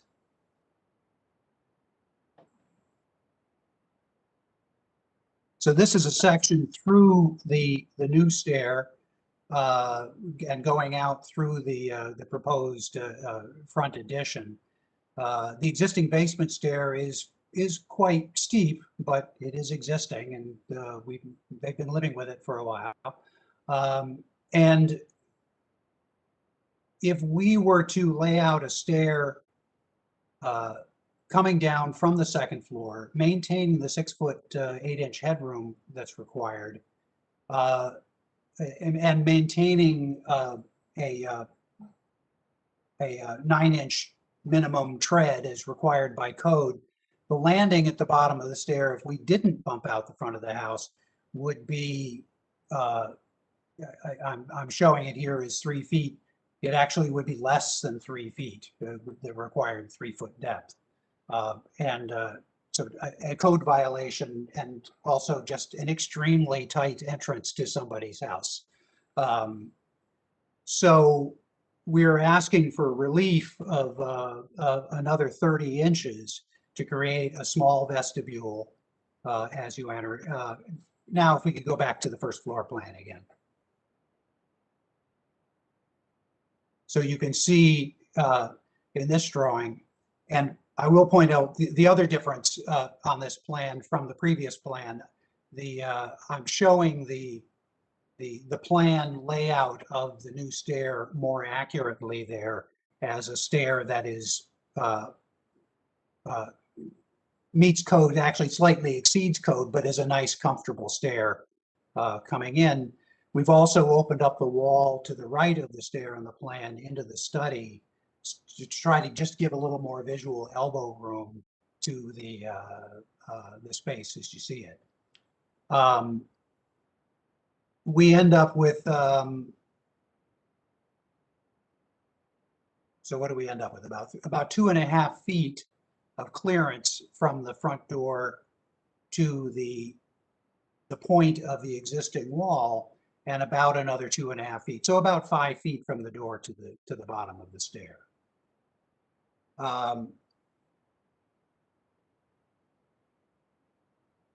Just checking my notes. We're also proposing, like most of the other houses in the neighborhood, we're proposing a small bracketed entry porch over the front door. Really basically just enough to be able to shake your umbrella off as you're coming in the front door. It's not a big porch by any means, and very similar to the porches on the other houses in the neighborhood. As I said, and one point about the porches is that though we're asking for 30 inches for the first floor bump out of conditioned space, the porch is only about 3 feet deep coming out past the door. There are other porches, for instance, the one that Graham was just circling at 34 Macopin is a 6-foot deep porch. The front of our porch would only be inches closer to the street than the front of that porch. And so when you look at the average of the front of porch dimensions, it's really just inches at that point. Maybe a foot, but not much of a difference. In fact, if you look at 30 Macopin, the upper right-hand corner there, they really don't have a porch on that house. So when you look at the 4 houses that we're trying to meet the average of, one of those houses really doesn't have a porch. It has at most like a 1-foot sort of a pediment over their front door. And if you were to remove that outlier and look at the average of the other 3 porches and look at just sort of the houses that do have porches, that's when the average works out that it's only about 18 inches closer to the average of the 3 other porches on either side of this house. So that really concludes my testimony. So Matthew and Nicole, if you have anything you want to add? Can you hear me? Yes. Great. Yeah, just from a very practical standpoint, like just like Peter said, we moved here in 2017, so we've been here for 4 years. Family is indeed growing. One of them might wake up anytime now, and the idea was indeed to at some point either move out to something bigger or go up, because we do have the only one-story house on the block, and so for the past 3 years we have been imagining how to go up. So we have mentally destroyed every wall in this house, and we can guarantee you that there is no better place to put that staircase to the second floor. It really is where it makes the most sense. And as far as the entryway goes, it is still, as of today, it's pretty tight because we're pretty much where the stair would start. Currently, we have a wall. And you know, when you have 2 kids and you come home and one of them decides to freeze in the middle of the hallway, the other one is stuck outside, add an umbrella to the mix, it really gets crammed very quickly in that entryway. So really, you would be saving us a lot of screaming in the next few years. So that's really why we are asking for this variance. Okay. Mr. Fleischer, do you have any questions? I just have one question. Can we go to the floor plan? Because I'm seeing something that's different than the floor plan and the elevation. I just need to understand it. When I look at the floor plan, unless I'm misreading it, it looks like The a first floor or the second floor? first floor. I'm looking at what appear to be a whole bunch of stairs in front. When I look at all your sections and elevations, I only see 2 steps. So I'm not exactly sure what I'm. Yeah, seeing. the PDF does plays tricks with the line weights. That is a 3-foot deep wooden porch. So I've showed the lines of the boards of the porch, and then there's one intermittent. So there are two risers going down to the. Now, can we look at the section? Because yeah, if you go to the section, you'll see it. well, I wasn't. Not no, there's a section. The section that also Well, shows. but also you see it. You can see it in the elevation at the front of the house. There you go. All right. So what you're saying is there's still the same 2 steps, and that's just the boarding there. That was the only clarification I needed. Yeah. The PDFs kind of wreak havoc on line weights sometimes and make things. Yeah. At least I understand that. I kept looking at it and I couldn't quite understand it. Right. That's the only question I had. Mr. Church, do you have any questions? No, I have no questions at this time. Okay, Mr. McCulloch, do you have any questions? Yeah, thanks. Just one question. With the second floor addition, I'm looking at, I guess it's figure 3, April 2021. And I'm wondering with the second floor elevation, would the height be comparable to the house that is to the right of your property?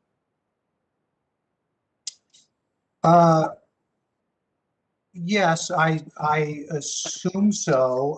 That house, actually, I'm doing work in that house. The ceilings are a little higher in that house. It does have a 3rd floor under the roof. Ours doesn't. It will just have an attic. But yes, basically, it's the same as that. It's down the hill, so they don't line up with each other vertically.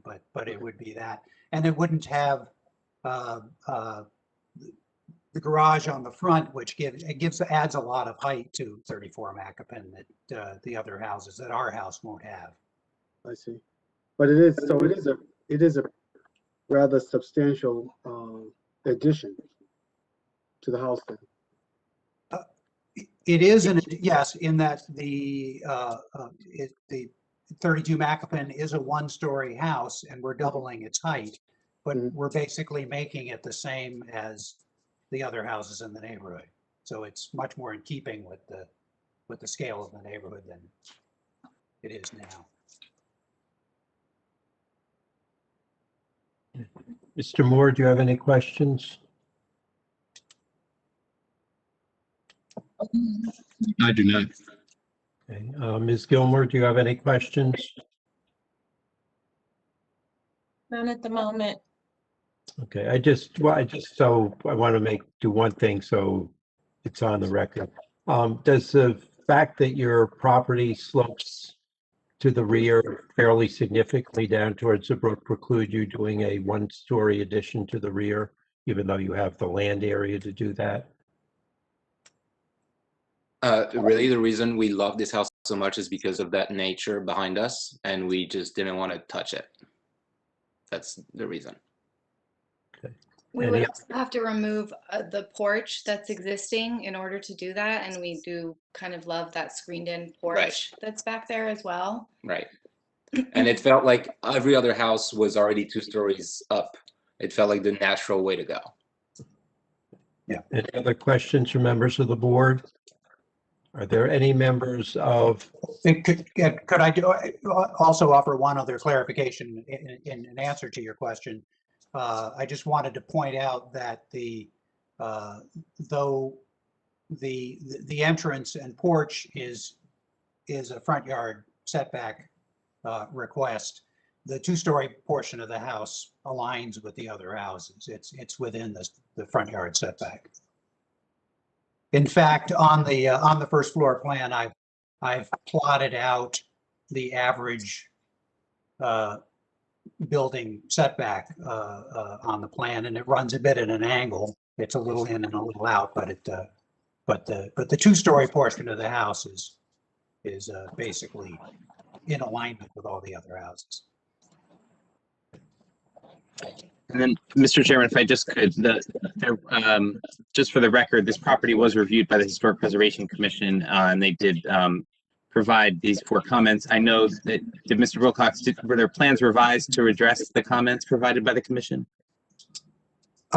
Yes, they were. And we agreed with their suggestion of the 12-inch spacing of the board and batten, and the revised plans do reflect that. We made some modifications to the walk-in closet on the 2nd floor in order to line up windows better on the front facade, so that the window lines up with the gable of the porch. It has a much more pleasing look from the street. And of course, gutters and leaders have been added to the elevations. Yeah, so the windows here, are more centered. Okay, just wanted to confirm that. Mhm. Okay. Any further questions from members of the board? Okay, are there any members of the public who have questions, statements, comments, anything whatsoever you want to say about the application? Graham, you want to unmute everybody? Sure. So all members of the public, I'll be unmuting all the public participant lines. Please state your name if you have a question or would like to make a comment on this application. All members are now unmuted. Please state your name.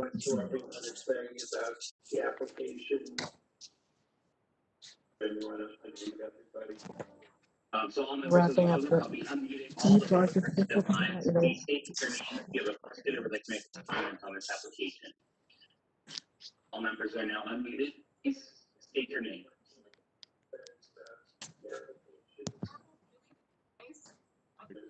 I'm not hearing any for questions or comments. Well, I don't want to be alone. Okay. Mr. Silberstein, Mr. Wilcox, anything you want to say before we discuss and vote on the application? Adding a whole second. That's it for us. Yes. Yep, I think we're done. Okay. Okay. We'll start discussion with Mr. Church. Here we go.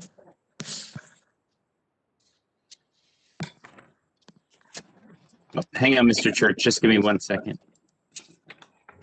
Go ahead, Mr. Church. You're unmuted now. Okay.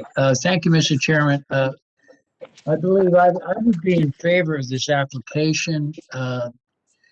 because the home in question is like an anomaly on that block. I believe what they're asking to do by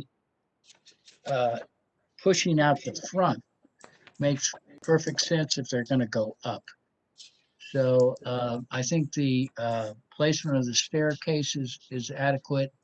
And I think that the addition to the of a second floor would not be out of line with the remainder of the homes on that street because the Macopin slopes down. So I think that I would be in favor of this application as presented. Mr. Chairman, thank you. Okay, Mr. McCulloch, I'm in support of this application. Ms. Gilmer, I'm also in favor of the application. Mr. Fleischer, I'm in favor of the application as submitted. okay, Mr. Moore, I'm in favor of the application as submitted. okay. I'm also in favor of the application. I think, the applicant has shown, I mean, they have topographical limits on the property in terms of where they could do the addition to keep it one story. The addition is, it's keeping side yard setbacks as the existing house is. There's a minor new front yard encroachment, but the applicant has demonstrated justification for that.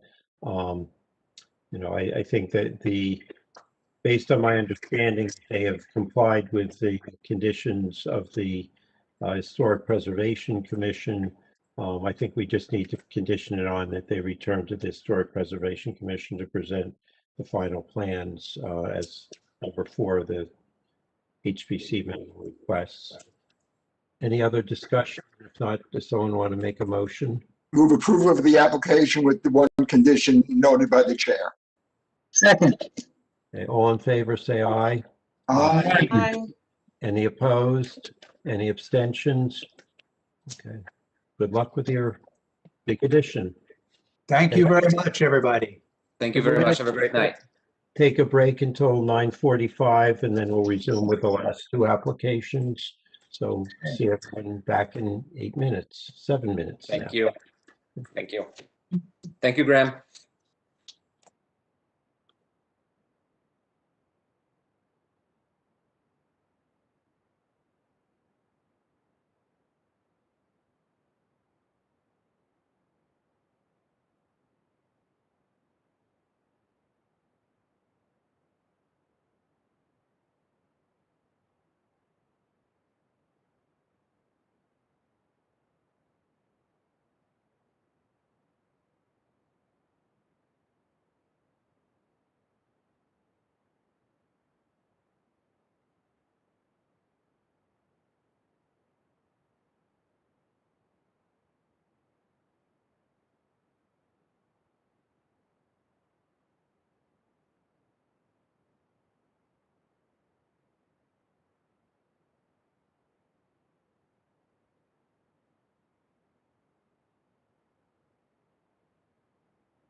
Grant Murray. Okay. Yes, I'm here. Okay, you switched what we were doing. I mean, we're now back in the normal order, yes? Yes, we are. Yeah, I apologize. I had mislabeled. Okay. But maybe something had transpired. No.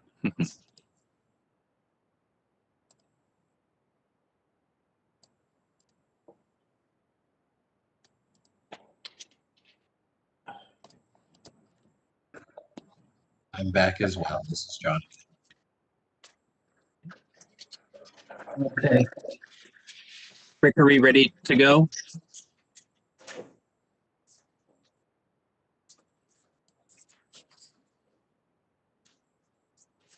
Just want to confirm with our TV broadcast.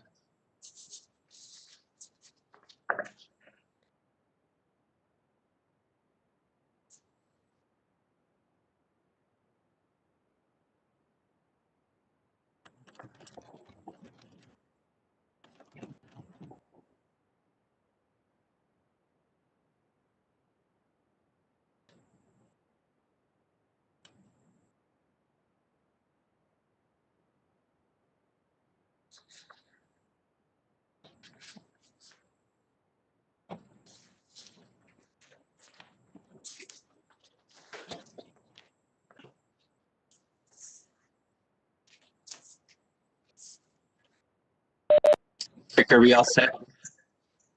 Yes. Okay. Okay. The next application is that of Jeffrey and Svetlana Balancio, owners of property at 41 Tuxedo Road. This is an application for variance to construct in addition to the existing dwelling. The property is in the R1 one-family zone. The property is designated on the township tax map as block 4,312. A variance is requested from Montclair Code 347-45B2 to permit a front yard of less than the yard setback of existing buildings for the front yard along Tremont Place. A variance is also requested from Montclair Code Section 347-45C to permit a maximum building width of greater than 65% of the width of the lot. Are taxes paid and is the notice in order? Yes. Are the applicants present? Yes, they are. Yes. Okay, would you both raise your right hands? Do you swear to tell the truth in the matter pending before the board? I do. Yes. Okay, state your names and addresses, please. Svetlana Balancio, 41 Tuxedo Road, Montclair, New Jersey, 07042. Jeffrey Balancio, the same address. Okay, you And want your architect, Mr. Sweeby, are you here also? Yes, I'm here. Okay, would you raise your right hand? Do you swear to tell the truth in the matter pending before the board? I do. State your name and address, please. Michael Swaby, Swaby Architecture, 251 Park Street, Montclair, New Jersey. Mr. Sweeby, you're a licensed architect in the state of New Jersey, is that correct? That's correct. And your license is in good standing? It is. Thank you. Okay, whichever of you want to start and tell you what you want to do with that house. Sure, I'd like to start on the direction of applicant. Before we get into the drawings, I'd like to give a few comments on testimony on how this project is siting within the neighborhood. And you know, as their architect, for anyone's architect, I seldom enthusiastically recommend to my clients that they request variance relief, mainly because I know the zoning ordinance has come about largely from expert input regarding health, safety, and welfare of the public. But however, the past 14 months have put some very serious, very real demands on the expected uses of Montclair homes, to the extent that I don't really see returning exactly to normal ordinance codified single family use that we've known for years. I've gotten to know a lot of Montclair families, including the Balancios this past year, and how they use their homes. And amid typical living patterns that we find in a Montclair house, we urgently need to accommodate space for permanent full-time work that cannot be supported by our typical home offices. We also need to accommodate bona fide classroom space that performs better than a study nook, a bedroom desk, dining room, or kitchen table. We need to increase physical area inside the home for these added uses for the sake of function, comfort, and peace of mind. Really, many Montclair residents I know feel they're being pushed into a decision to move out of Montclair in order to accommodate these new life patterns. The Balancios have that option, but they want to stay put. They love Montclair, love their neighborhood, love the community, and really want their kids to grow and thrive here. Their life is here. They want it to work. So together we scoured the floor plan, existing floor plan as best as possible to fit in the pressing new uses. As always, I start with the plan before looking to expand outward. And the unavoidable result in this case is we really need to add bulk to this house. We trust we can do this in an attractive manner, in a way that adds to the neighborhood, in a way that excites the neighborhood, in a way that demonstrates design professionals and board members alike have their backs, understand their current and future needs. So in terms of the sentiment of the neighborhood, I'd like to ask the applicants, what are your findings in your neighborhood? What's going on? Of course, thank you, Mike. We conferred with a lot of our neighbors, and I think actually one of them is on the call with us tonight, particularly the ones that are completely adjacent to our home, because they would be the ones that would be looking at the structure to make sure that it would be pleasing to their eyes and would not encroach onto the look and feel of the neighborhood. We spoke with those in our backyard, 42 Cambridge. We showed them the images and they are excited for us to add something as beautiful to this neighborhood. In addition, we also talked to 42 Tuxedo, which is right across the street, and then 37, which is to the left of our house as you look upon it.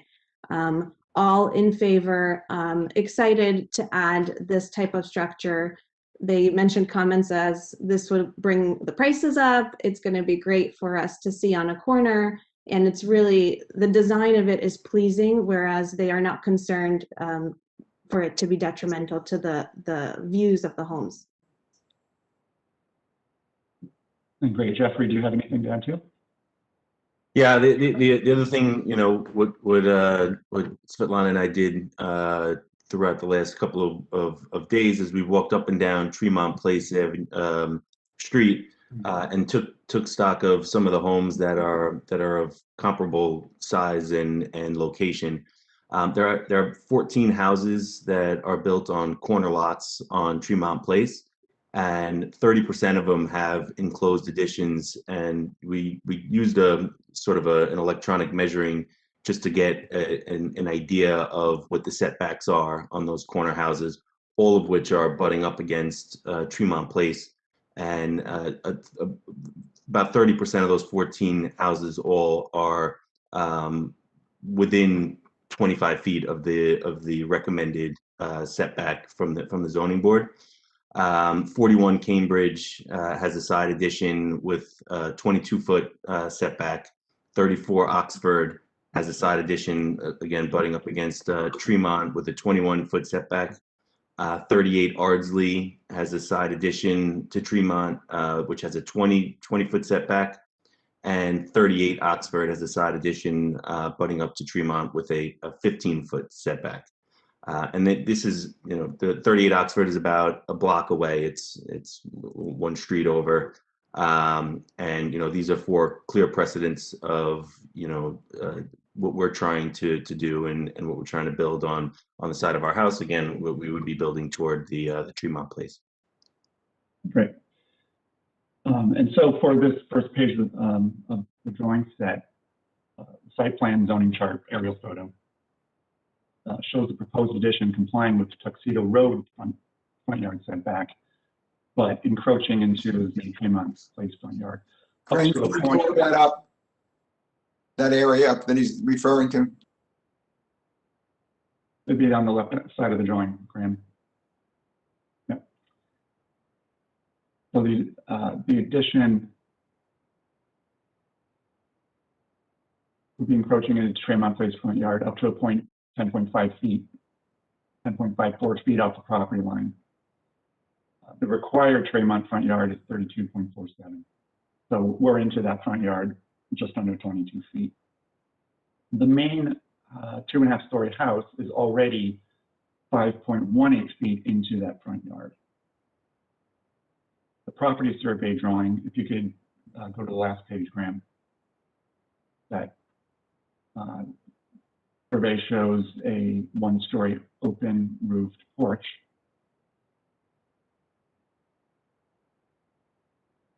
(16.64 feet off the property line along the Tremont Place. Little orientations are different here. The footprint of the existing front porch is completely within Tremont front yard. So we're proposing to remove this porch and replace it with a 2-story flat roof addition. The addition will be 6.1 feet closer to the property line than the existing porch is today. Drawings A2 and A3 show the house as it exists today. The first floor has 980 usable square feet spread across the kitchen, dining room, living room, circulation, 2 storage closets. And I see no valuable flexibility in there to add ample work and school space. The second floor is the same situation, 980 square feet for 3 bedrooms and 2 baths. The existing porch is 200 square feet and is dysfunctional to the family's main needs and is really underutilized. The attic is mainly uninhabitable storage space, but adding bulk as an alternate here, in my opinion, is really a dead end. It would not be appropriate. Drawing A4 shows what our proposed addition looks like from the exterior. Our intent is to use materials that are lighter in feel compared to the brick of the main house, and to deploy maximum window area to reduce the impact of the added mass. Drawings A5 and A6 show floor plan. Here on the first floor, we're showing the addition will accommodate the classroom area. And the following page shows where we're accommodating Jeffrey's office space, permanent office space, by pushing where the existing master bedroom area is, pushing that into the addition. The bedroom requires windows, and the office takes the existing bedroom space. Bathroom gets a little bigger. The existing bathroom, master bathroom, is underuseful. So we're adding a little bit of space to that, as well as some walk-in closets. But we're really, trying to shoehorn a really useful office space where we can, where it makes sense, and where it doesn't disrupt the normal living patterns of the house. Drawing A7 shows the architectural elevations.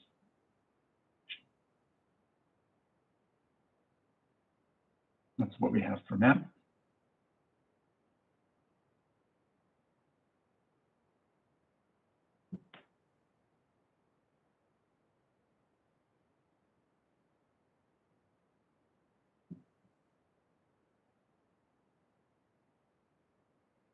Are you done with your presentation? Yeah, I'm sorry. Yeah. Okay, okay, we'll start questioning with Mr. Fleischer. Thank you. My only question is simply whether the addition could be narrowed to come closer to the amount of extension that the previously enclosed porch had, and how that would work from a design perspective. My other question is, but before we get to that, you have the report from the Montclair Historic Preservation office. Are you agreeing to make the changes they've referred to? Can we go point by point with those? Yes, that's the intent of the question, actually. Okay. So I'm looking at the Historic Commission report, which was dated April 15th, 2021. Commission requests following conditions of any approval by the board. Number one is the applicant should revise cornice detailing against typical classical detailing above the level of the dentils. Yes, we will be looking at specific profiles of cornices. Once we get into the normal process of detailing out the addition, we'll be pulling historic examples. Number two, the center window on the upper floor on the south elevation is to be modified to match operational of all other windows on the second floor. This center window was a placeholder. With a bedroom, we need emergency rescue egress. The typical French casement windows do not provide the code-required clearance for emergency rescue. That's why we chose to go with a single casement and putting it in the back elevation to try to keep it out of view from most of the street. That was a code requirement. So we cannot comply with item number 2 here. Number 3, and to your point, Chairman, the width of the pilasters on the western elevation should be narrowed to match the width of the pilasters on the north and south elevation. I think this is a good suggestion, and we will accommodate narrowing the pilasters on the western elevation. And to quantify it, we're looking to reduce the north-south dimension of the addition by 2 feet. So those pilasters will reduce by 12 inches each. Number 4, the applicant has considered finished materials of the context of wear and weathering. We pointed out at the HRC meeting that the exterior of the addition, other than glass in the windows, is to be 100% wood and likely painted wood. So the wood species, we will be accommodating what we feel is the best as far as weathering and wear, and we'll probably start with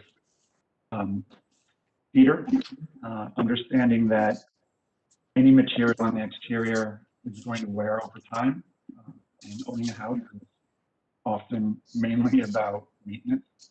But there was a suggestion from the HPC that maybe we look into mahogany, and that is a possibility, although I would tend to think probably cost prohibitive. Can we look at the second floor plan now? Can we go to the second floor plan? Now, the windows, they wanted you to be more consistent with the existing windows. Are those all the windows in the bedroom? Yes, and I believe it had to do with the height of the window units themselves. They preferred that they matched the height of the double hung windows on the main second floor of the house. So right now, I just want to be clear, because you're making a significant renovation here, but the only bedroom that's going to comply with the exiting requirements from the bedrooms is the new primary bedroom, not the other bedrooms? That's correct. And you're not obligated to meet the code requirement in the other bedrooms as well? Usually when you're not creating a new space, and the existing bedrooms are not new spaces. Okay, I'll leave that to the building official, but sometimes when the percentage of the addition or the value of the addition exceeds a certain percentage of the value of the house, you have to bring the entire house up to code, but I will leave that. So let's go back simply to the width of the addition? Can it be narrowed? The bedroom certainly looks quite commodious in terms of length and width. And you said you were shortening the width, which dimension are you shortening? So I understood that. You mentioned you were shortening one of the. South. So from top of drawing to bottom of drawing. So that's will be now the- becoming shorter That's right. than what's shown on the plan, right? That's right. By 2 feet total. Okay, so this is the second floor. The first floor is the same space, but that's the study, is that right? That's right. So again, can the width of this addition be narrowed to become somewhat more in compliance with the zoning ordinance? We know you can't get there. The question is, could it, for example, be narrowed to the existing porch? I would say obviously not. But could it be narrowed by a foot or two? Yes, it can be. One of the constraints are on this plan, what I'm showing is egress doors north and south out of the addition. Those are relocated doors, existing doors. We want to reuse the doors from existing family room to the existing porch. We're going to be putting those on the outside there. But the windows could be, the windows zones could be narrowed by some small amount. I'm trying to find out whether it's reasonable, meets your program needs and everything else, and whether or not the addition could be taken down instead of the 16.9 to, let's say, 14.9. And I'm not asking you to do the calculation as to what that means in terms of the lot width. I just want to know if it could be done without creating a hardship on the applicant. I think it all stems from, all agreeing to the aesthetic of the windows becoming more narrow. Right now, the windows are sized exactly the same as the doors are. So and there's a uniformity with that, but you don't necessarily need a double door. Well, that's part of again, the same concept in essence. Well, we don't need a double door, but we're reusing existing double doors. So just reusing what we have. And where are those doors from? Those are the ones already existing. Where are the ones? More or less where the words shelves are pointing to, yes. So you're pulling them out of there and using them in the facade? That's right. Okay. Well, I'd like you to at least consider the possibility of reducing the width of this structure to make it more in compliance and bring it more in alignment with the other facility, with the other buildings on Tuxedo Place as well. But okay. I understand the issue. Thank you. Okay. Mr. Moore, do you have any questions?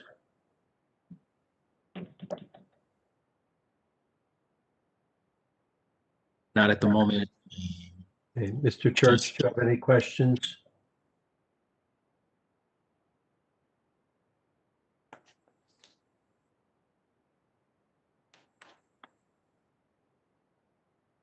No questions. Mr. McCullough, do you have any questions? I have no questions. Thank you. Ms. Gilmer, do you have any questions?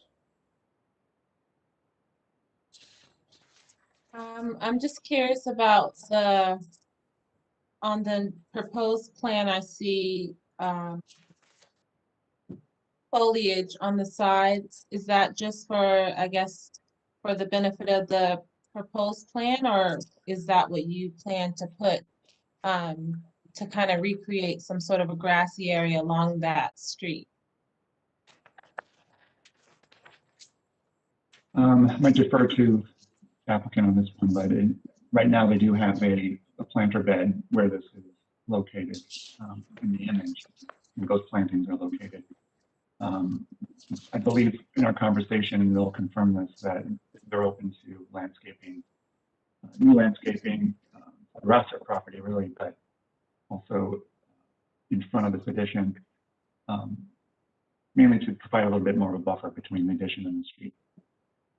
Yeah, that's what I was going to comment on. I like that that foliage and landscape would provide that sort of a buffer, so. Exactly. And we actually, we don't have a particular opinion to this landscaping, but definitely this is something that we're cognizant of, because like you're saying, we don't want to be on the sidewalk. We also don't want to see people walking past us on the sidewalk. So definitely the landscaping will be important to have a bit of a separation. And all of the lots that we did mention with the already precedent on Tremont Place, they are all landscaped. So we will adhere to kind of have a very similar look to have a separation where you don't feel like you're literally walking past the windows. Right. Okay, thank you. Sure. Okay, I have some questions. At the beginning, you had testified that you looked at other lots, corner lots bordering Tremont, and can you go through those numbers again as to what those setbacks were, or what you estimated them to be? Sure.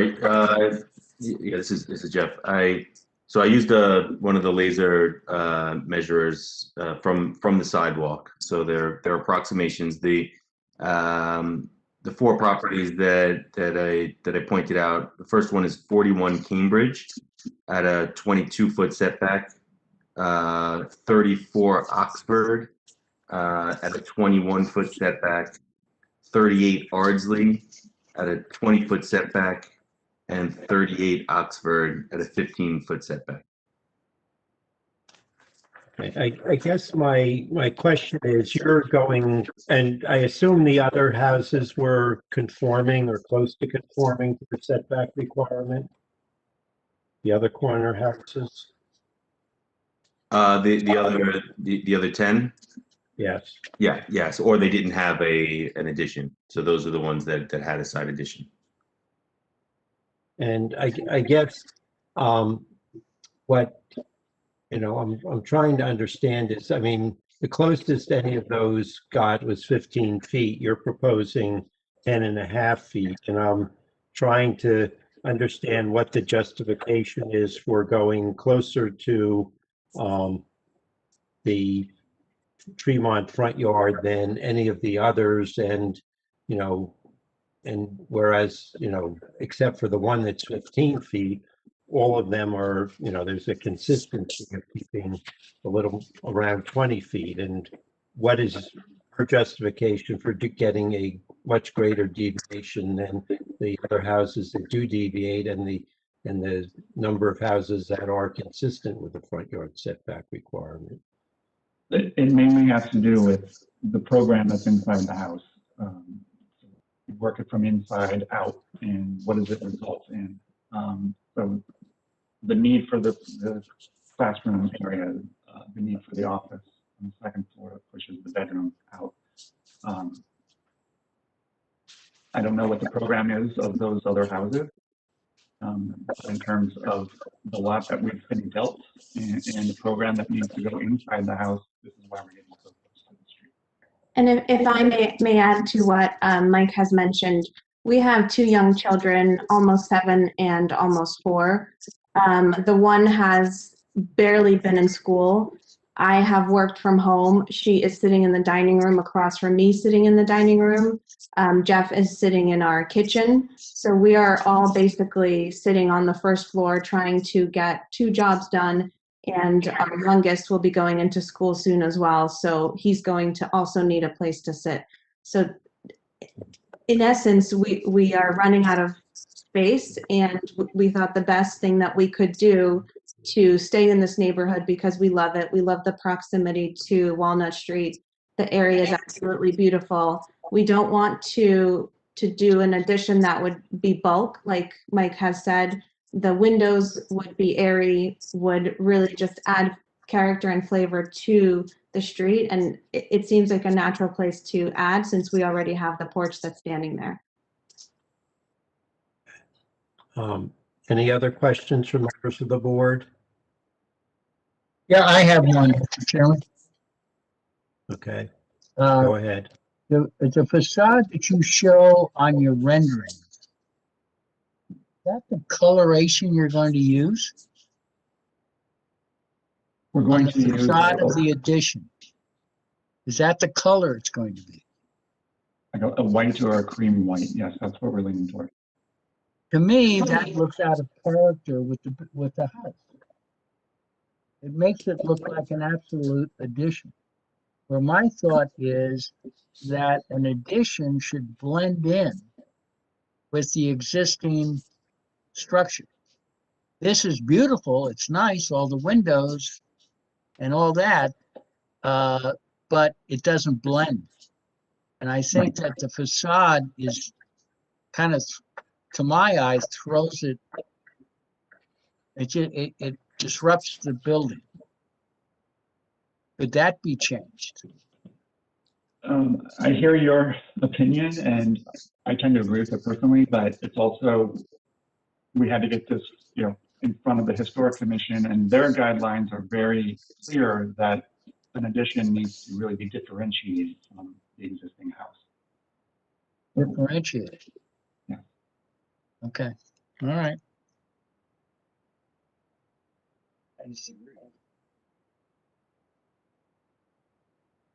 No, let me ask this question. I mean, is the design your choice? Was the design a choice to try and be acceptable to the Historic Preservation Commission?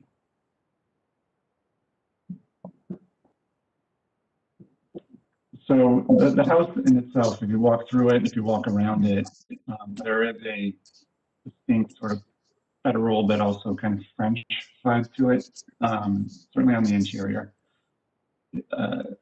In the sense that the materials are on the interior are delicate. So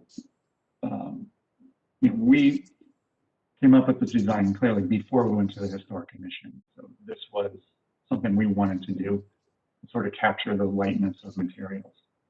Okay. Any other questions from members of the board? I just want to go back. I want to go back on the width of this addition. I mean, it builds on what Mr. Harrison said. It's far closer than most of the other additions, and certainly not the same as the other corner lots. And I'm concerned that it's too far out compared to the other structures. And so I at least am not comfortable with the overall width that you've shown. I understand the rationale of the doors, then setting the module for the windows, and I understand all those pieces. But collectively, they create a building that I think is more massive on that spot than it needs to be, and is certainly inconsistent with most of the other setbacks of the adjacent property. So I at least have some problems with this based on the width, which is why I again ask how much you could take off of this width and still meet your programmatic needs. I mean, right now you have your dining room, you have a very large family room, you've then added the large study, which looks to be even wider than the family room, and a very wide master bedroom, because essentially those are the two rooms that are on this addition. And I'm simply saying I don't believe those rooms need to be the kind of width you're showing for this building. And I know you can come up with modifications to the module. We're not going to design this thing simply based on the fact that you're saving two doors from the existing house onto the porch that was there.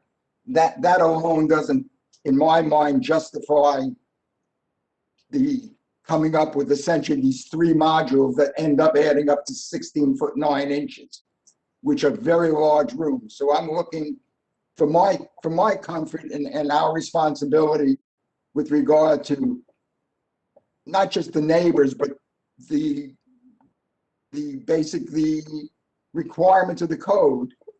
We're going to try to keep the variances to the least amount we have to give the variance, essentially. We're not looking to say, well, I'd rather have it 20 foot.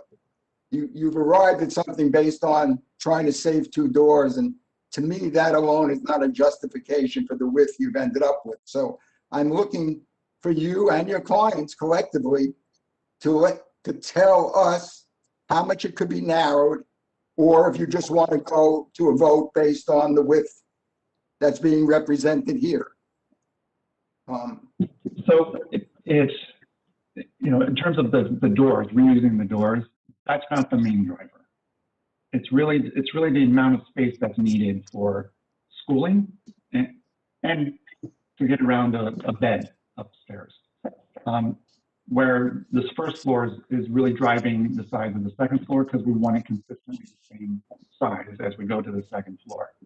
So I'm showing 2 desks in the schooling area, the study.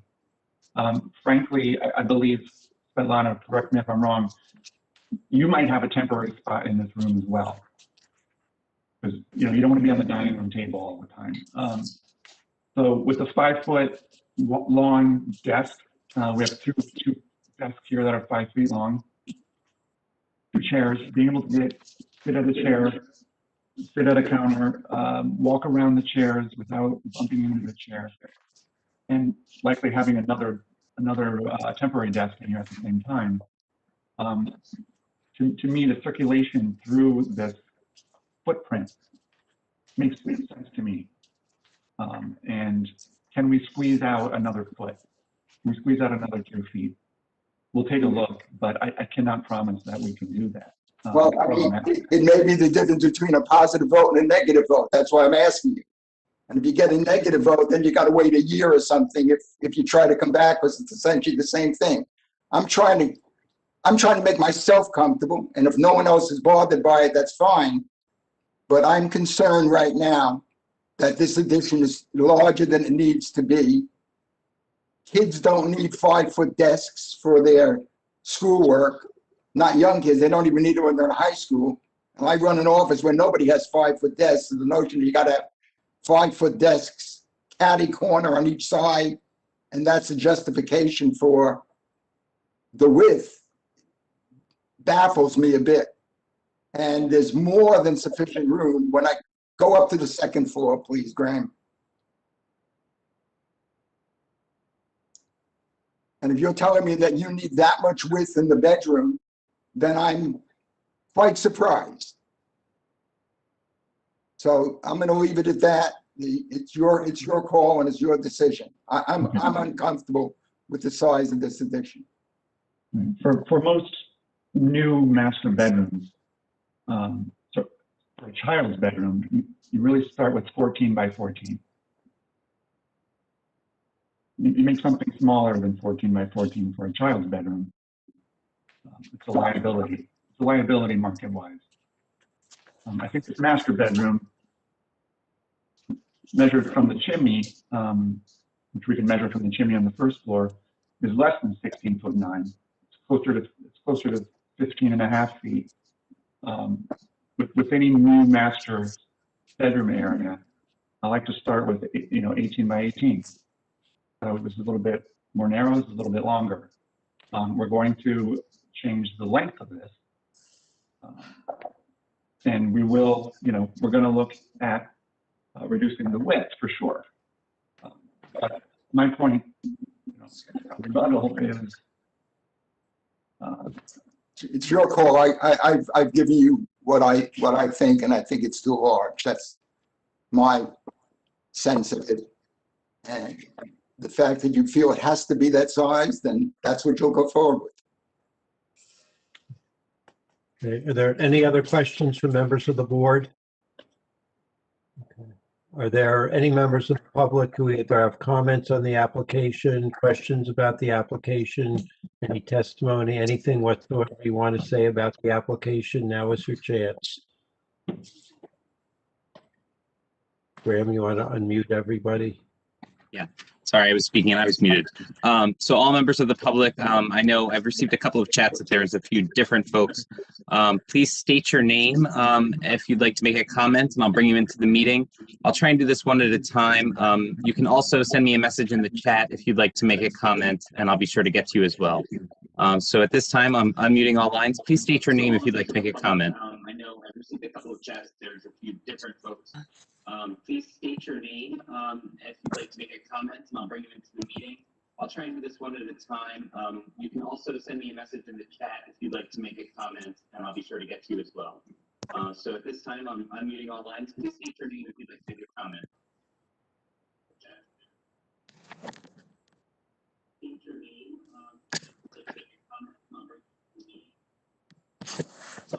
Hi, this is Sam Lutz. I live next door to 37. Hang on 1 second. What is your name? Sam Lutz. Hang on 1 second. Let me just mute everybody and just bring Miss Lutz in. Okay, Ms. Lutz, can you hear us? Yes. Okay. Ms. go Lutz, ahead would with you your- raise your right hand? Do you swear to tell the truth in the matter pending before the board? Yes. State you stated your name. What's your address, please? 37 Tuxedo Road. Thank you. You have a question or a comment? Yeah, we're their next door neighbors and we just want to, issue our support for their plan. We hope that and we think it's going to be a beautiful addition and we're excited for them. That's all I wanted to say. Thank you, Ms. Lutz. Ms. Wilkes, Claire Wilkes. Ms. Wilkes, can you hear me? Yes. Okay, your line is unmuted. Okay. Ms. Wilkes, would you raise your right hand? Do you swear to tell the truth in the matter pending before the board? Yes, I do. State your address, please. 45 Tuxedo Road. Thank you. You have a question or a comment? Yes, I live across Tremont Place from the applicants.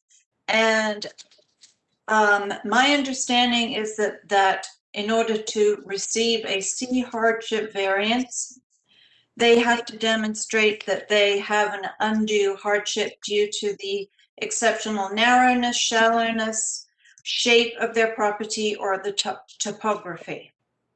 I don't see that they have demonstrated that their property limits their ability. I mean, they have a whole backyard they could be expanding into. No one's asked them why they can't expand into their backyard.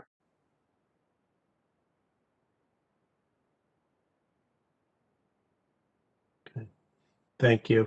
Okay. Right. Next is Mr. Kevin Miller. Mr. Miller, can you hear me? Yes, I can. Okay, you're unmuted. Mr. Miller, would you raise your right hand? Do you swear to tell the truth in the matter pending before the board? I do. State your address, please.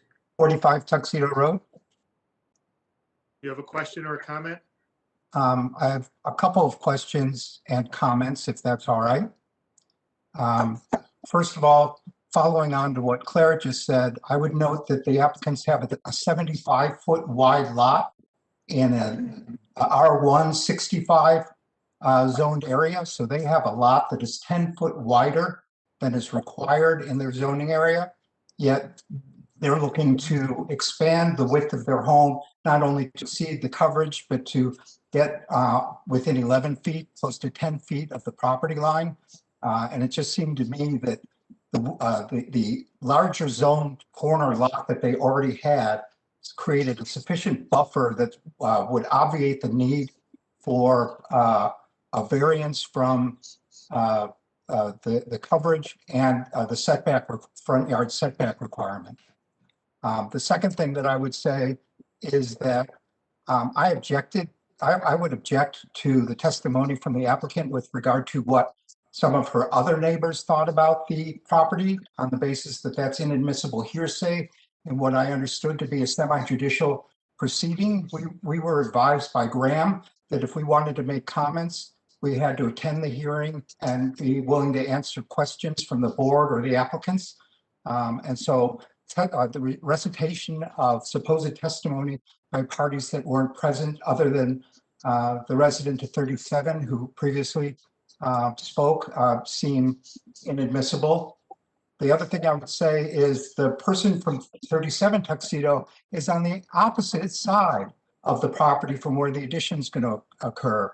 For us, this addition is going to effectively overlook our house across Tremont Place.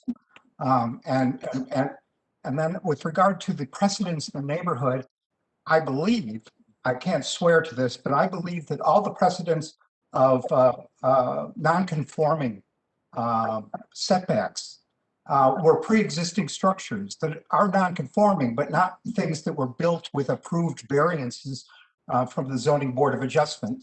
This, in my mind, is different because they are requesting an affirmative approval to encroach upon the required setback, which was not anything that I think any of the other neighbors did. The closest is the property on Oxford, which is essentially 2 blocks away from this home.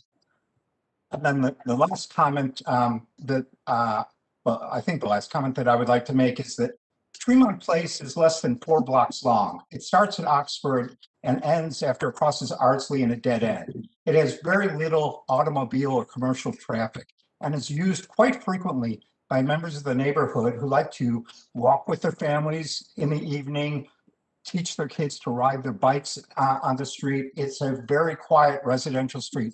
This is going to change the character and dynamic of the street significantly by creating this large overarching structure overlooking the street. It's going to just change the streetscape in a very material and adverse way. And as Claire said, I guess I don't understand, a question was raised with regard to Macopin, why they didn't build out the back. Most of the additions in this neighborhood that residents have made have been additions out the back, not to the side. And so I would wonder why that wasn't an alternative that the Zoning Board of Adjustment shouldn't press for. And the fact that this thing's going to be 2 stories rather than a 1-story open porch is a significant change in the streetscape that I think shouldn't be overlooked. I'll stop there. I'm happy to answer any questions you or the applicants have. Let me just start, Mr. Miller. It's Michael Sullivan. I'm the board attorney, and Mr. Petto gave you correct advice. The testimony that the applicants gave regarding the substance of comments from neighbors who are not present here should be disregarded. The zoning board is not bound by the rules of evidence, but there is case law that says that those types of statements outside the confines of the hearings should be disregarded because they're not subject to cross-examination. Thank you very much. I appreciate that. I think there are other neighbors that have dialed in, but I'm not sure whether they're prepared to speak. But we'll see on that. That's up to them. Okay, I have a request for comment from Mr. John and Sarah Bonesteel. Mr. and Mrs. Bonesteel, can you hear us? Yes, I can hear you. This is Jonathan. You're unmuted. Okay, thank you. I just Mr. have. Bonesteel, hold on. Would you raise your right hand? Do you swear to tell the truth in the matter pending before the board? Yes, I do. Okay, state your name and address, please. John Bonesteel, 57 Tuxedo Road, Montclair, New Jersey, 07042. Thank you. And I just have 2 brief comments. First off, I took a look at the design when it was passed around the neighborhood, and it just doesn't seem consistent with the rest of the neighborhood. That's just a general comment. My second comment is that I would like to agree fully with what my neighbor, Mr. Miller, described, and Mrs. Wilkes. Just in total, I agree with their comments. And that's all I have to say. Thank you. Thank you. Are there any other members of the public who have comments or questions about the application? Okay, once again, I'll be unmuting all lines. If you would like to make a comment, please state your name and I'll bring you into the meeting. All lines are unmuted. Please state your name if you'd like to make a comment or ask a question. That's all I have to say. Thank you. Thank you. I'll speak if you can hear me. Yes, what's your name? Reagan Arthur, 60 Tuxedo Road. Okay, hang on 1 second, Ms. Arthur. Hey, Ms. Arthur, can you hear us? Yes. Okay, Ms. Arthur, would you raise your right hand? Do you swear to tell the truth in the matter pending before the board? I do. State your name and address, please. Reagan Arthur, 60 Tuxedo. Have a question or a comment? I just wanted to, first of all, sympathize with the applicants about the constraints and demands of the times we're living in and the hardships of children at home and working from home. I completely sympathize. I just also sympathize with the neighbors that have spoken before me, concerns about the particular character and charms of this neighborhood, and Tremont in particular, which is a quiet street, which has been, you know, populated by kids learning to ride bikes and families walking with strollers, and it's a small, narrow, quiet street, and I feel that this structure so close to the street really does seem very out of keeping with everything else there. And I just question whether it has to be on the side versus the back. I know that's a big design upheaval, and it just does not look to me in keeping with anything else surrounding it. That's my 2 cents.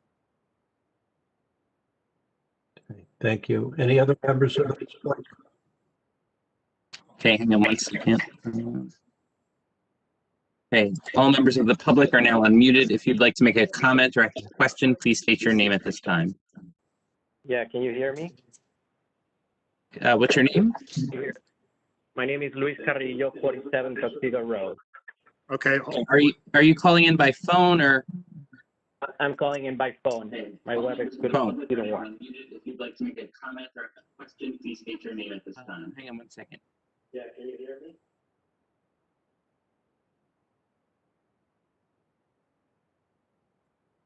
Okay, go ahead.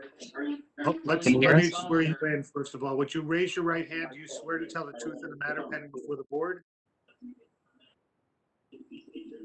I don't know if I have the right line calling in. Hang on, that's why I'm asking Mike. Can you hear us? I can. Okay. My name is Luis Carrillo, 47 Tuxedo Road, and I do swear to tell the truth. Thank you. I don't know if I have the right line calling in. Similar to the last speaker, I'm very sympathetic to all the needs of our neighbors, and you know we have a great neighborhood here, and I understand what they are going through. Many of us are going through the same thing. I'm just I'm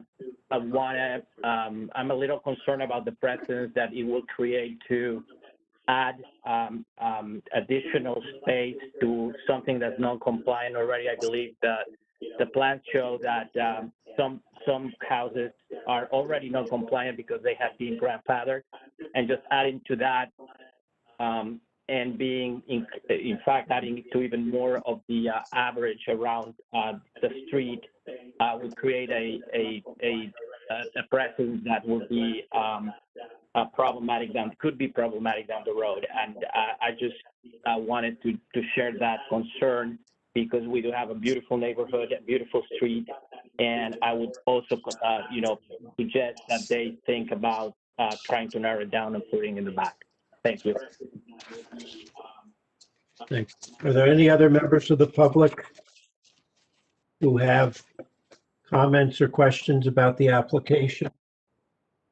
Okay, so all public lines are now unmuted. If you would like to make a comment, please state your name.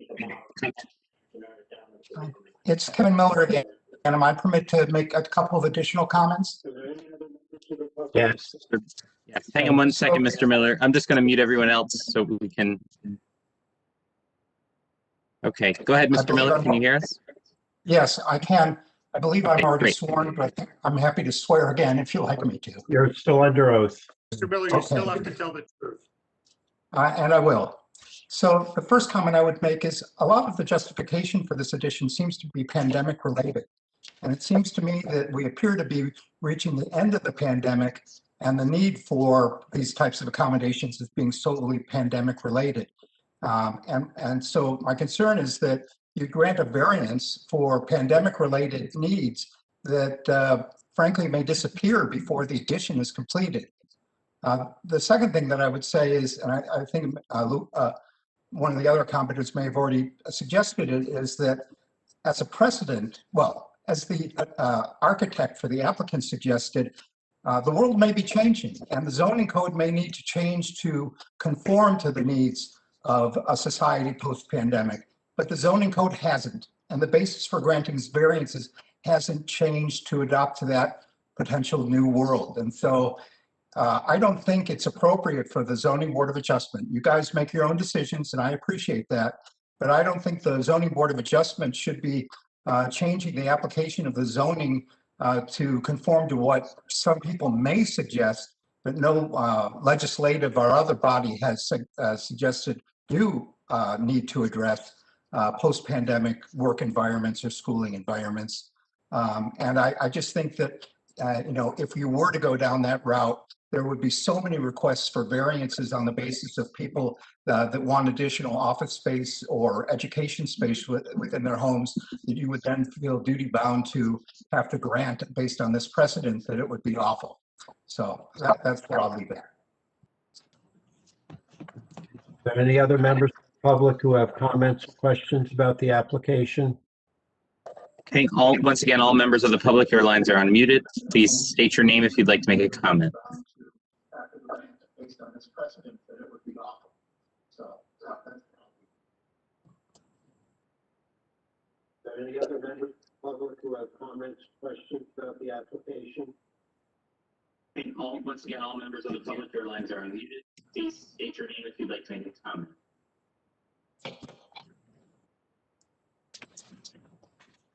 Okay, Mr. Chairman, I'm not hearing any additional requests for comments. Mr. Wilcox, Mr. and Mrs. Balancio, do you have anything further you want to add or say before we discuss and vote on the application? I mean, just a few rebuttals from our neighbors' comments. Obviously, all well heard. Nobody is as conscious of the the look and the feel of the neighborhood as we are. Where we want to be here for the long term. We want to make sure that our house and the neighborhood maintains its appearance. I don't quite understand the comments of the quiet street where we're not building a nightclub on the side of our house. We're building an addition. It will be buffered, but with trees, and it will be something that is obviously quiet and is not going to hinder anybody teaching their children how to ride their bike. To Mr. Miller, who seems to be prognosticating the end of the pandemic. I don't think any of us can know when it actually will end. But I've closed 22 offices globally. I'm now 100% remote, whether the pandemic ends tomorrow or in 5 years. The schools are supposed to be open several times and have not been, specifically in Montclair. So, I don't think that's relevant at all. Talk about hearsay. I think that's quite hearsay. So, we are definitely, conscious of how we're going to be adding to the value of the neighborhood, how we're going to be, looked upon in terms of the street. And we do not want to infringe on, people walking past and how this is going to, affect the neighborhood. There's just one more thing I wanted to add, and thank you for the neighbors for giving their feedback, and we appreciate you taking your time to stay on for this long haul. But two of the neighbors, 57 Tuxedo and 60 Tuxedo, are not actually within our 200-foot radius clause. So I don't know if that makes any difference into the testimonies that are made here today. No, they still are allowed to speak in favor or opposed with respect to the application. All right, thank you. Okay, and I would also echo what Jeffrey just said. I think we're not impeding the street. We're not building on the street. The existing porch that's there now is 16 feet off of the property line. We'll be adding just 6 more feet. Yeah, we're going 2 stories. But if anything, I think there's argument that adding this addition would make the street even more quaint. You could look at it from that direction. I'd like to respond to why isn't this addition in the backyard? Programmatically, to attach this on the back of the house would to access the addition from inside the house. On the second floor, you're blocked by bathrooms. On the first floor, you have a back door that serves entrance from the driveway and the garage. So there's also an existing patio in the back that we don't want to disrupt. And then the Balancios have a driveway that almost bisects the property depth. It's a very large curving driveway that starts near mid property on Tremont Place, curving southward to the detached garage. So if we build an addition off the back, we essentially have no backyard then that's useful or accessible from the main house. Mike, can I add one more thing to that? The reason also why we're not choosing to go backwards is we have a staircase that leads into our basement currently. So that means we would have to go around the staircase somehow or cover it. So it makes it problematic to go backwards. Right.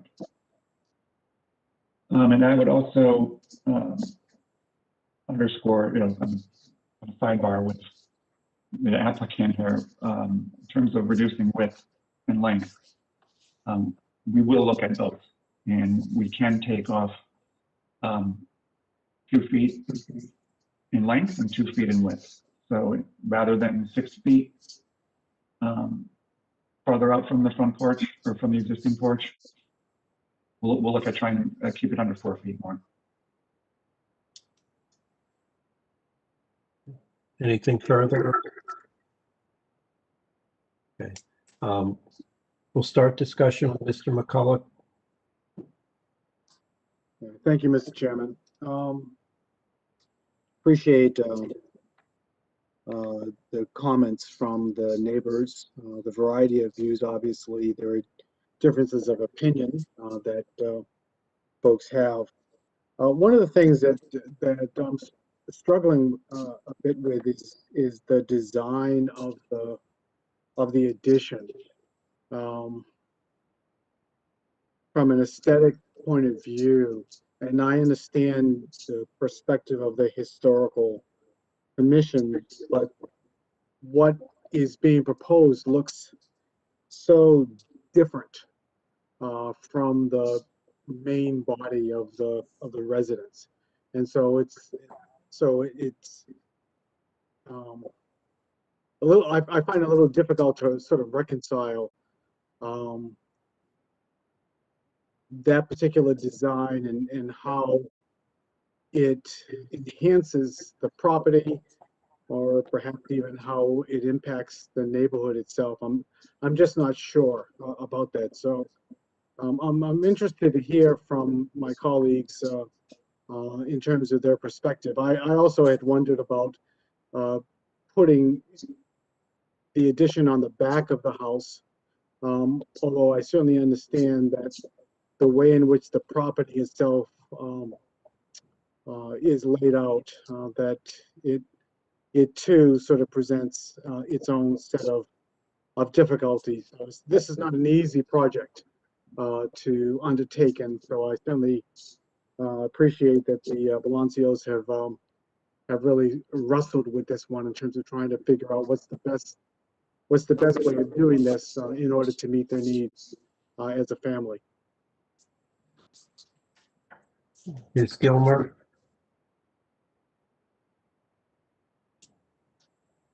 I also appreciate the comments from the public and the work that's been put in by the applicants in trying to create something that's useful and appealing.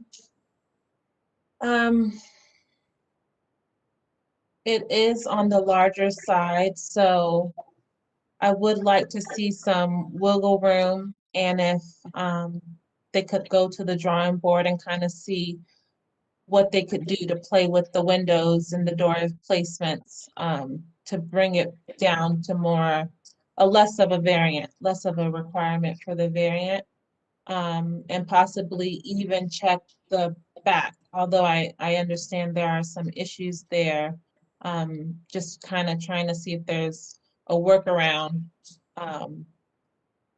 But yeah, so I'm also interested in what my other colleagues would have to say on this. Mr. Fleischer? I'm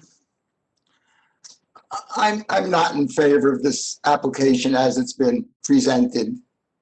I think the massing of the addition, the second floor on top of the fact that the first floor is being extended, I might have felt better with a one-story addition coming still not as far out as it does. The two-story addition to me adds a huge amount of mass that goes significantly into the front yard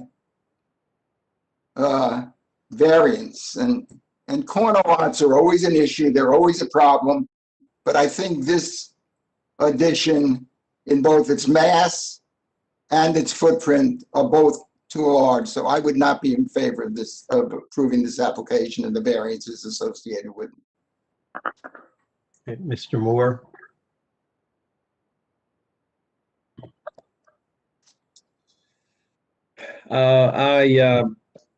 I think that it's a nice design, but I think that there's opportunity, given what people in the community are saying on the street. I think that and as I look closer into it, I think there's opportunity to see if this can somehow be expanded through to the back. This way you can still utilize some additional space. I certainly understand, I get the concept, and it looks nice, but I think that by expanding it throughout the back that way, it's able to satisfy more needs as opposed to from out the side, given that it is it's not obviously not protruding or into the sidewalk, but it is somewhat closer. So I think that I think that I would approve it if you made some modifications. So you probably would have to come back. So not in favor of this particular application. Mr. Church? Yes. I'd like to elaborate a little bit on what I said previously. I still think the addition is too big. It doesn't seem to fit with the neighborhood at all. It doesn't fit with the house. I believe this application, the one they're presenting to us now, is, as Mr. Fleischer noted, and Harrison, you noted a little bit too, it's really massive. And I believe if they could find a way to bring it back a little bit from the street, it would reduce its dominance. It dominates that area of that it's in, and it doesn't really seem to me to fit. So I think that if it was rethought and narrowed or made more in scale, I could approve it. For this application, the one I'm looking at now, I could not approve. So without some modifications, I would vote against this app. I am also not in favor of the application as proposed. I think, I have utmost empathy for them, but, whether, large numbers of households in town confront the same issues. And, if that should lead to a change in the zoning requirements, that is not the role for this board. There is nothing unique about this property that would justify granting the variance. We've done a significant number of additions that many of which I think have been triggered by the pandemic, but they've all been consistent with, actions as far as taken and granted variances. We have historically granted variances where people are putting an addition over, a second story addition over an existing first story. I would have been comfortable here if they were replacing the porch and building up and over it in the same basic footprint in terms of encroachment. Even then, I mean, the porch is closer to the Tremont front yard than, based on the applicant's testimony, all but one house that's a corner lot along Tremont, and that one is only a foot closer. The others that are testified to are 4 to 5 to 6 feet further from Tremont than their front porch is. I think the other part of this, which, the township, when it adopted the 65% maximum lot width, was aiming at deterring the McMansion appearance, and the bulk of this structure, as like some of my colleagues have indicated, is doing what that ordinance was designed to avoid doing. I mean, currently the house is only slightly wide, with the porch is only slightly wider, and the porch obviously has a much different visual impact than this proposed addition does. So, I mean, I think that this would be one that they have not shown a justification for granting either a C1 or a C2 variance for the addition as proposed, and the addition, the proximity to Tremont that is beyond any but one other property corner lot along Tremont would be both a substantial detriment to the public good and a substantial impairment to the zone plan and the whole purpose of the 65-foot limit, and would be something that's vastly different than this board has ever done. And on the other instances where we've allowed new encroachments, they've been like the one we did on Macopin, which is a minor encroachment for a small entranceway into the front yard, but not something that would have gone across the whole front of the building, which I would have had problems with that as well. So does someone want to, any further discussion among board members? And if not, does someone want to make a motion? Move denial of the application. Second. Hey, Graham, you want to call the roll? Sure. Ms. Gilmer, Yes. A yes vote is a motion to deny. You're voting yes? Yes. Mr. Moore, Yes.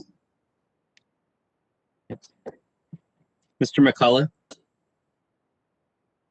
Yes. Mr. Church, Yes. Mr. Fleischer, Yes. Mr. Harrison. Yes.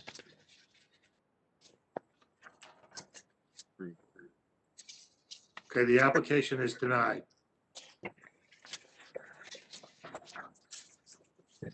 The next application is that of Prince Narang for property at 3 Pierson Place. This is an application for a variance to construct in addition to the existing dwelling on the property. The property is in the R1 one-family zone and is designated on the township tax maps as Lot 8, Block 4103. Variance is requested from Montclair Code Section 347-45D to permit a rear yard setback of less than the required 25 feet or 25% of the depth of the lot. Our taxes paid, and it's a notice in order. Yes. And are the applicants present? Yes. Okay, is it one or two of you? I can't see you. The applicant and I believe the architect. Yes, that I'm the correct? architect and Prince is the applicant. Okay, so would the applicant and the architect both raise your right hands? Do you swear to tell the truth in the matter pending before the board? Yes, we do. All right, let's start with the applicant. Would you give us your name and address, please? Sure. My name is Prince Narang. Address is 3 Pierson Place. And the architect, would you please give us your name and address? My name is Mukti Bajaj, and the address is 95 Cole Street, Jersey City, New Jersey you're- 07302. Thank you. You're a licensed architect in the state of New Jersey, is that correct? Yes, I am. And your license is in good standing? Yes, it is. Are you also a professional planner or no? No, I'm not a planner. Okay, thank you. Thank you. Okay. Want to proceed and tell us what you're proposing to do to the property? Yes, so we've lived here for about 2 years, been kind of saving up. We moved here, got married here in Montclair, and now are expecting our first child. So we're looking to expand and build a master bedroom that we can kind of have a crib in and stuff like that, as well as add a second bathroom, as we only have one full bathroom currently. So we're proposing to take our detached garage and attach it to the home, which requires a variance for the setback, which would be further away than the existing garages from both the two adjacent properties on the corner lot right now. Mukti, I don't know if you want to go into more details. Yeah. So, Graham, maybe we can go to cover Yeah. page. Yeah, just let me know which page you'd like to go to, and I can. A1. The cover page. Yeah. So hello everyone. Again, my name is Mukti Raj. I'm the architect for this project. So this particular property is in the south east corner of Woodland Avenue and Pierson Avenue. This is 2.5 story single family house with a detached garage. So this is the front of the house, and this shows the detached garage and the big tree in the front, which and this is the left of the property and the rear portion of the property from the garage. So what we are trying to do here, what the client would like to do is, basically demolish this detached garage and put an addition next to the house. So if you go to the Graham, you want to go to the zoning data, maybe? Oh, to the zoning data. Yeah. Yes. So this particular house, because it's a corner lot, obviously it has two front yard setbacks. So front yard setback is from Woodlawn Avenue is 31 feet 9 inches, and from Pierson is 26 feet 7. So we comply with the setback requirements, the side yard requirements. There's no change to the front yard or the side yards. The main change is to the rear yard because the front setback will be from the Woodlawn Avenue, which is the shorter side of the lot. So the rear yard required as per the lot depth is 26 feet 11 inches, and we are proposing 11 feet. Also, just want to point out the existing detached garage actually has a setback which is just 5 feet 7 inches. So we are increasing the setback further, and the distance between the two, this garage and the neighboring building will be increased. Other than that, there are no other variances. The project complies with all the other setback requirements, building coverage. Graham, can you go to A2, please? A2, sure. Yeah. So A2 shows existing survey. So again, this is two-family house. You see the masonry garage on the right-hand side. The setback at the back is 2 feet 1, and on the right-hand side is 5.6 feet. So what we are proposing is to demolish this garage and put an attached garage next to the building and have a master bedroom over that. So if you go to A3, the bottom is a proposed site plan where you see the proposed garage, and because the setback is from the front of Woodlawn Avenue, we have a rear yard requirement or setback variance. This is 11 feet 7.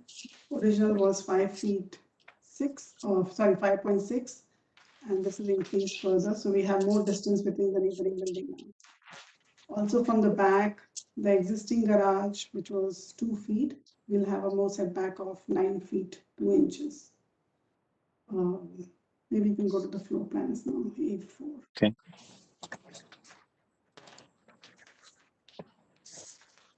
So A4, this is on the top is the existing basement plan, and this is the proposed basement. So as far as the basement is concerned, the basement will remain what it is. Only the new addition portion of it will have a slab on grade for the concrete garage. And the garage is being connected to the main building with a mudroom that will have a new crawl space. So the basement remains what space it is now. There's no increase in the basement. So here, the left portion is the existing building or existing house rather, with the living, dining, kitchen. And the study and library is actually a sunroom. So on the which will be converted to study.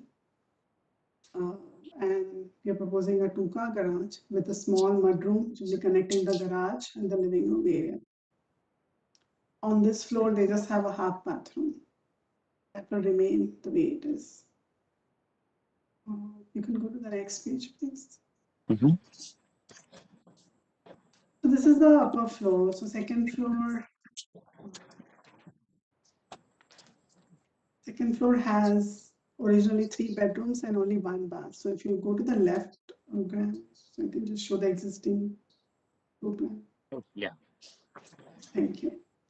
So this is the existing floor plan. So if you see, they have 3 bedrooms, but only one bathroom on this side. So what we are proposing is the addition on the top of the garage. You go to the right. So this bathroom will be reconfigured. They have a laundry in the basement and they're expecting a baby. So we propose a new laundry in this level. Master bedroom with a bigger bathroom and a bigger walk-in closet. And at the bottom is an unfinished attic. So that remains the way it is. The new roof is extended on the right. And the height of the building remains what the existing height of the single family house is. So if you want to go to the next page. So on the top, you see the existing front elevation. The look of the elevation or the front remains the same. This is the proposed. So you see the new garage addition. And also all the vinyl siding, which is really not in a good state, that will be replaced with a fiber cement lap siding, a boot gray blue color, which is like bluish gray tinge with the white windows. All the trim around the windows will be replaced. There are these old shutters which will be removed, and again we'll put a new trim around these windows.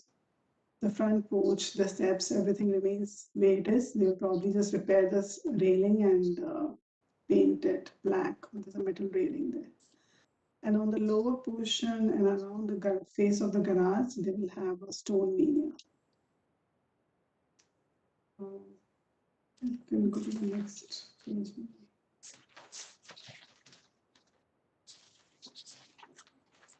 So this shows the rear or the west facade. So this is the existing structure with the new addition on the left, which is a garage and the entrance to the mudroom.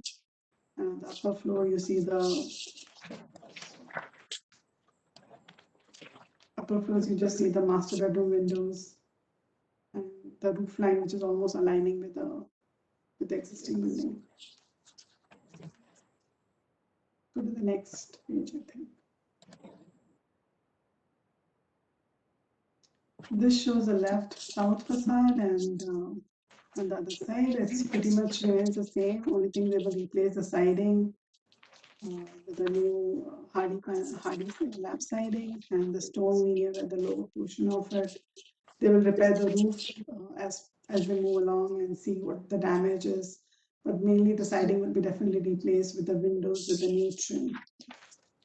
I think that's pretty much concludes my testimony. I'll be more than happy to answer any questions.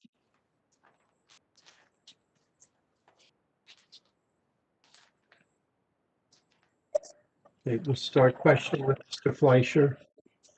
Just the, can we go to the existing plans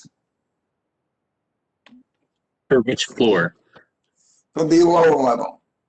First floor. Yeah.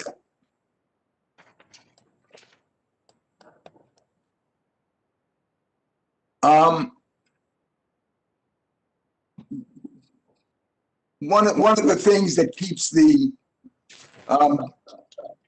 building as large as it is, and even sort of creates the geometry for the second floor, is the sunroom, that existing sunroom, which you're building over.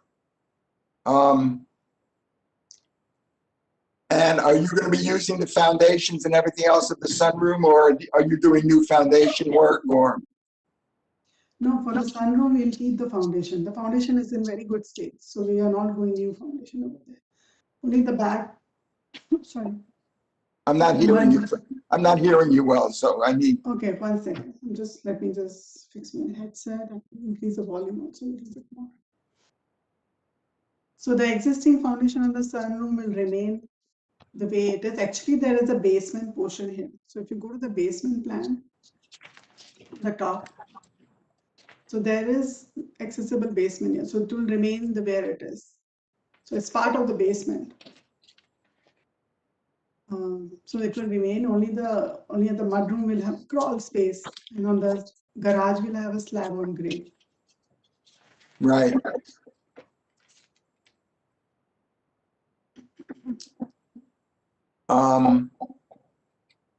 Okay, that's really the only question I had, because my hope would be that you might have been able to push it a little bit further towards the existing main part of the house, absent the sunroom, because some of the other spaces could tighten up a bit, but I don't see how you could do that here. So yeah.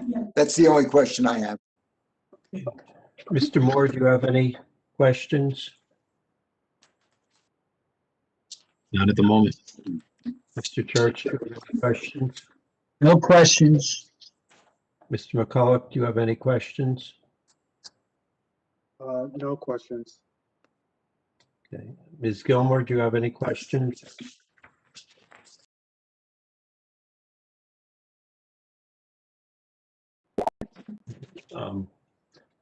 The area between the addition and the next door neighbor's property, what are you proposing to landscape in that area?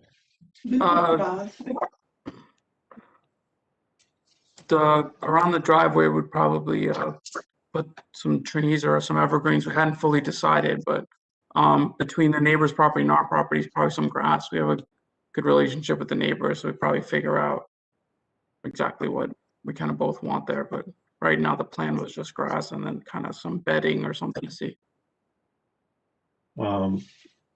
Did you get a copy of the review letter from the board's engineer? No.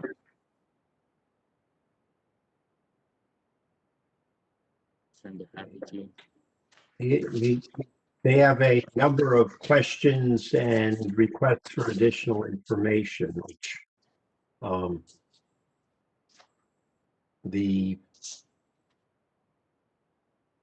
most of which I'm comfortable doing as conditions, but one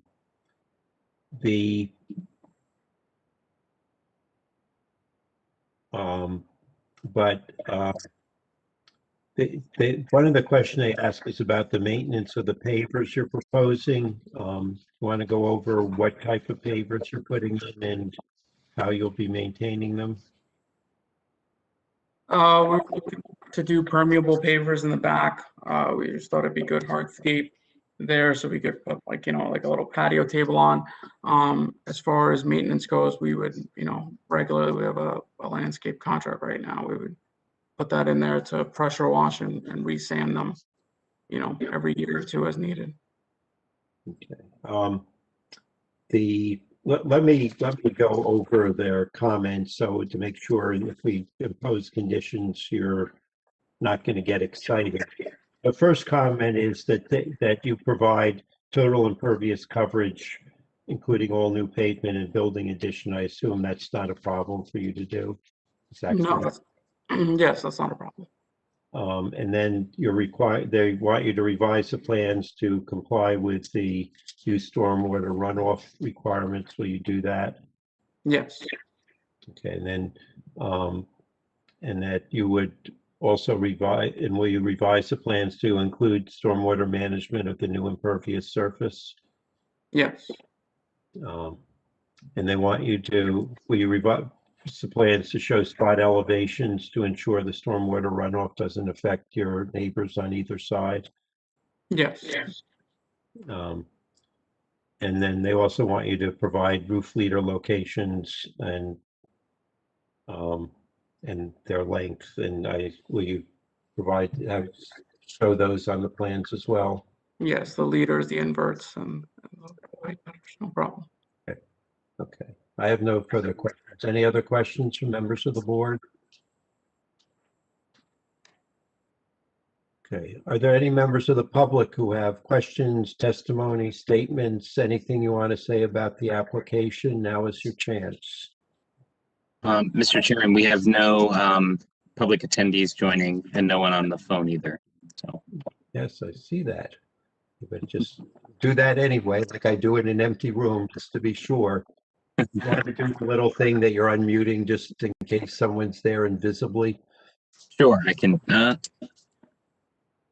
Any members of the public who have any comments at this time or questions, please speak up.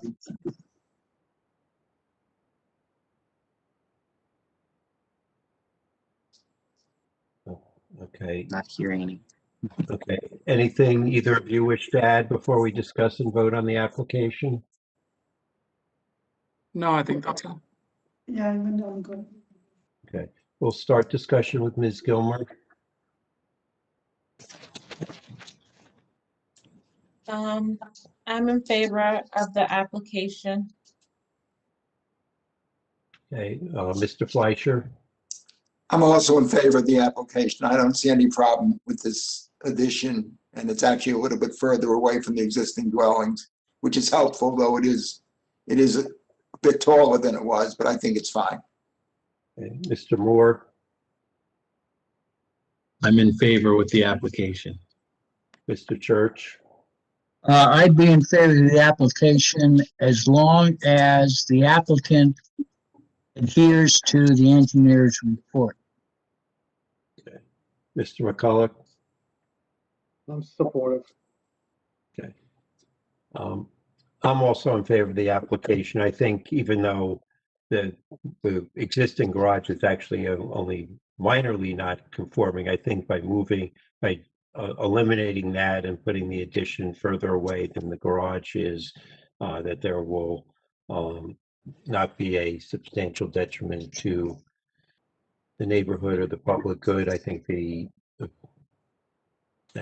will not be a substantial impairment to the zone plan. I think that the applicant has justified the granting of the variance based on the location of the existing structures on the lot. And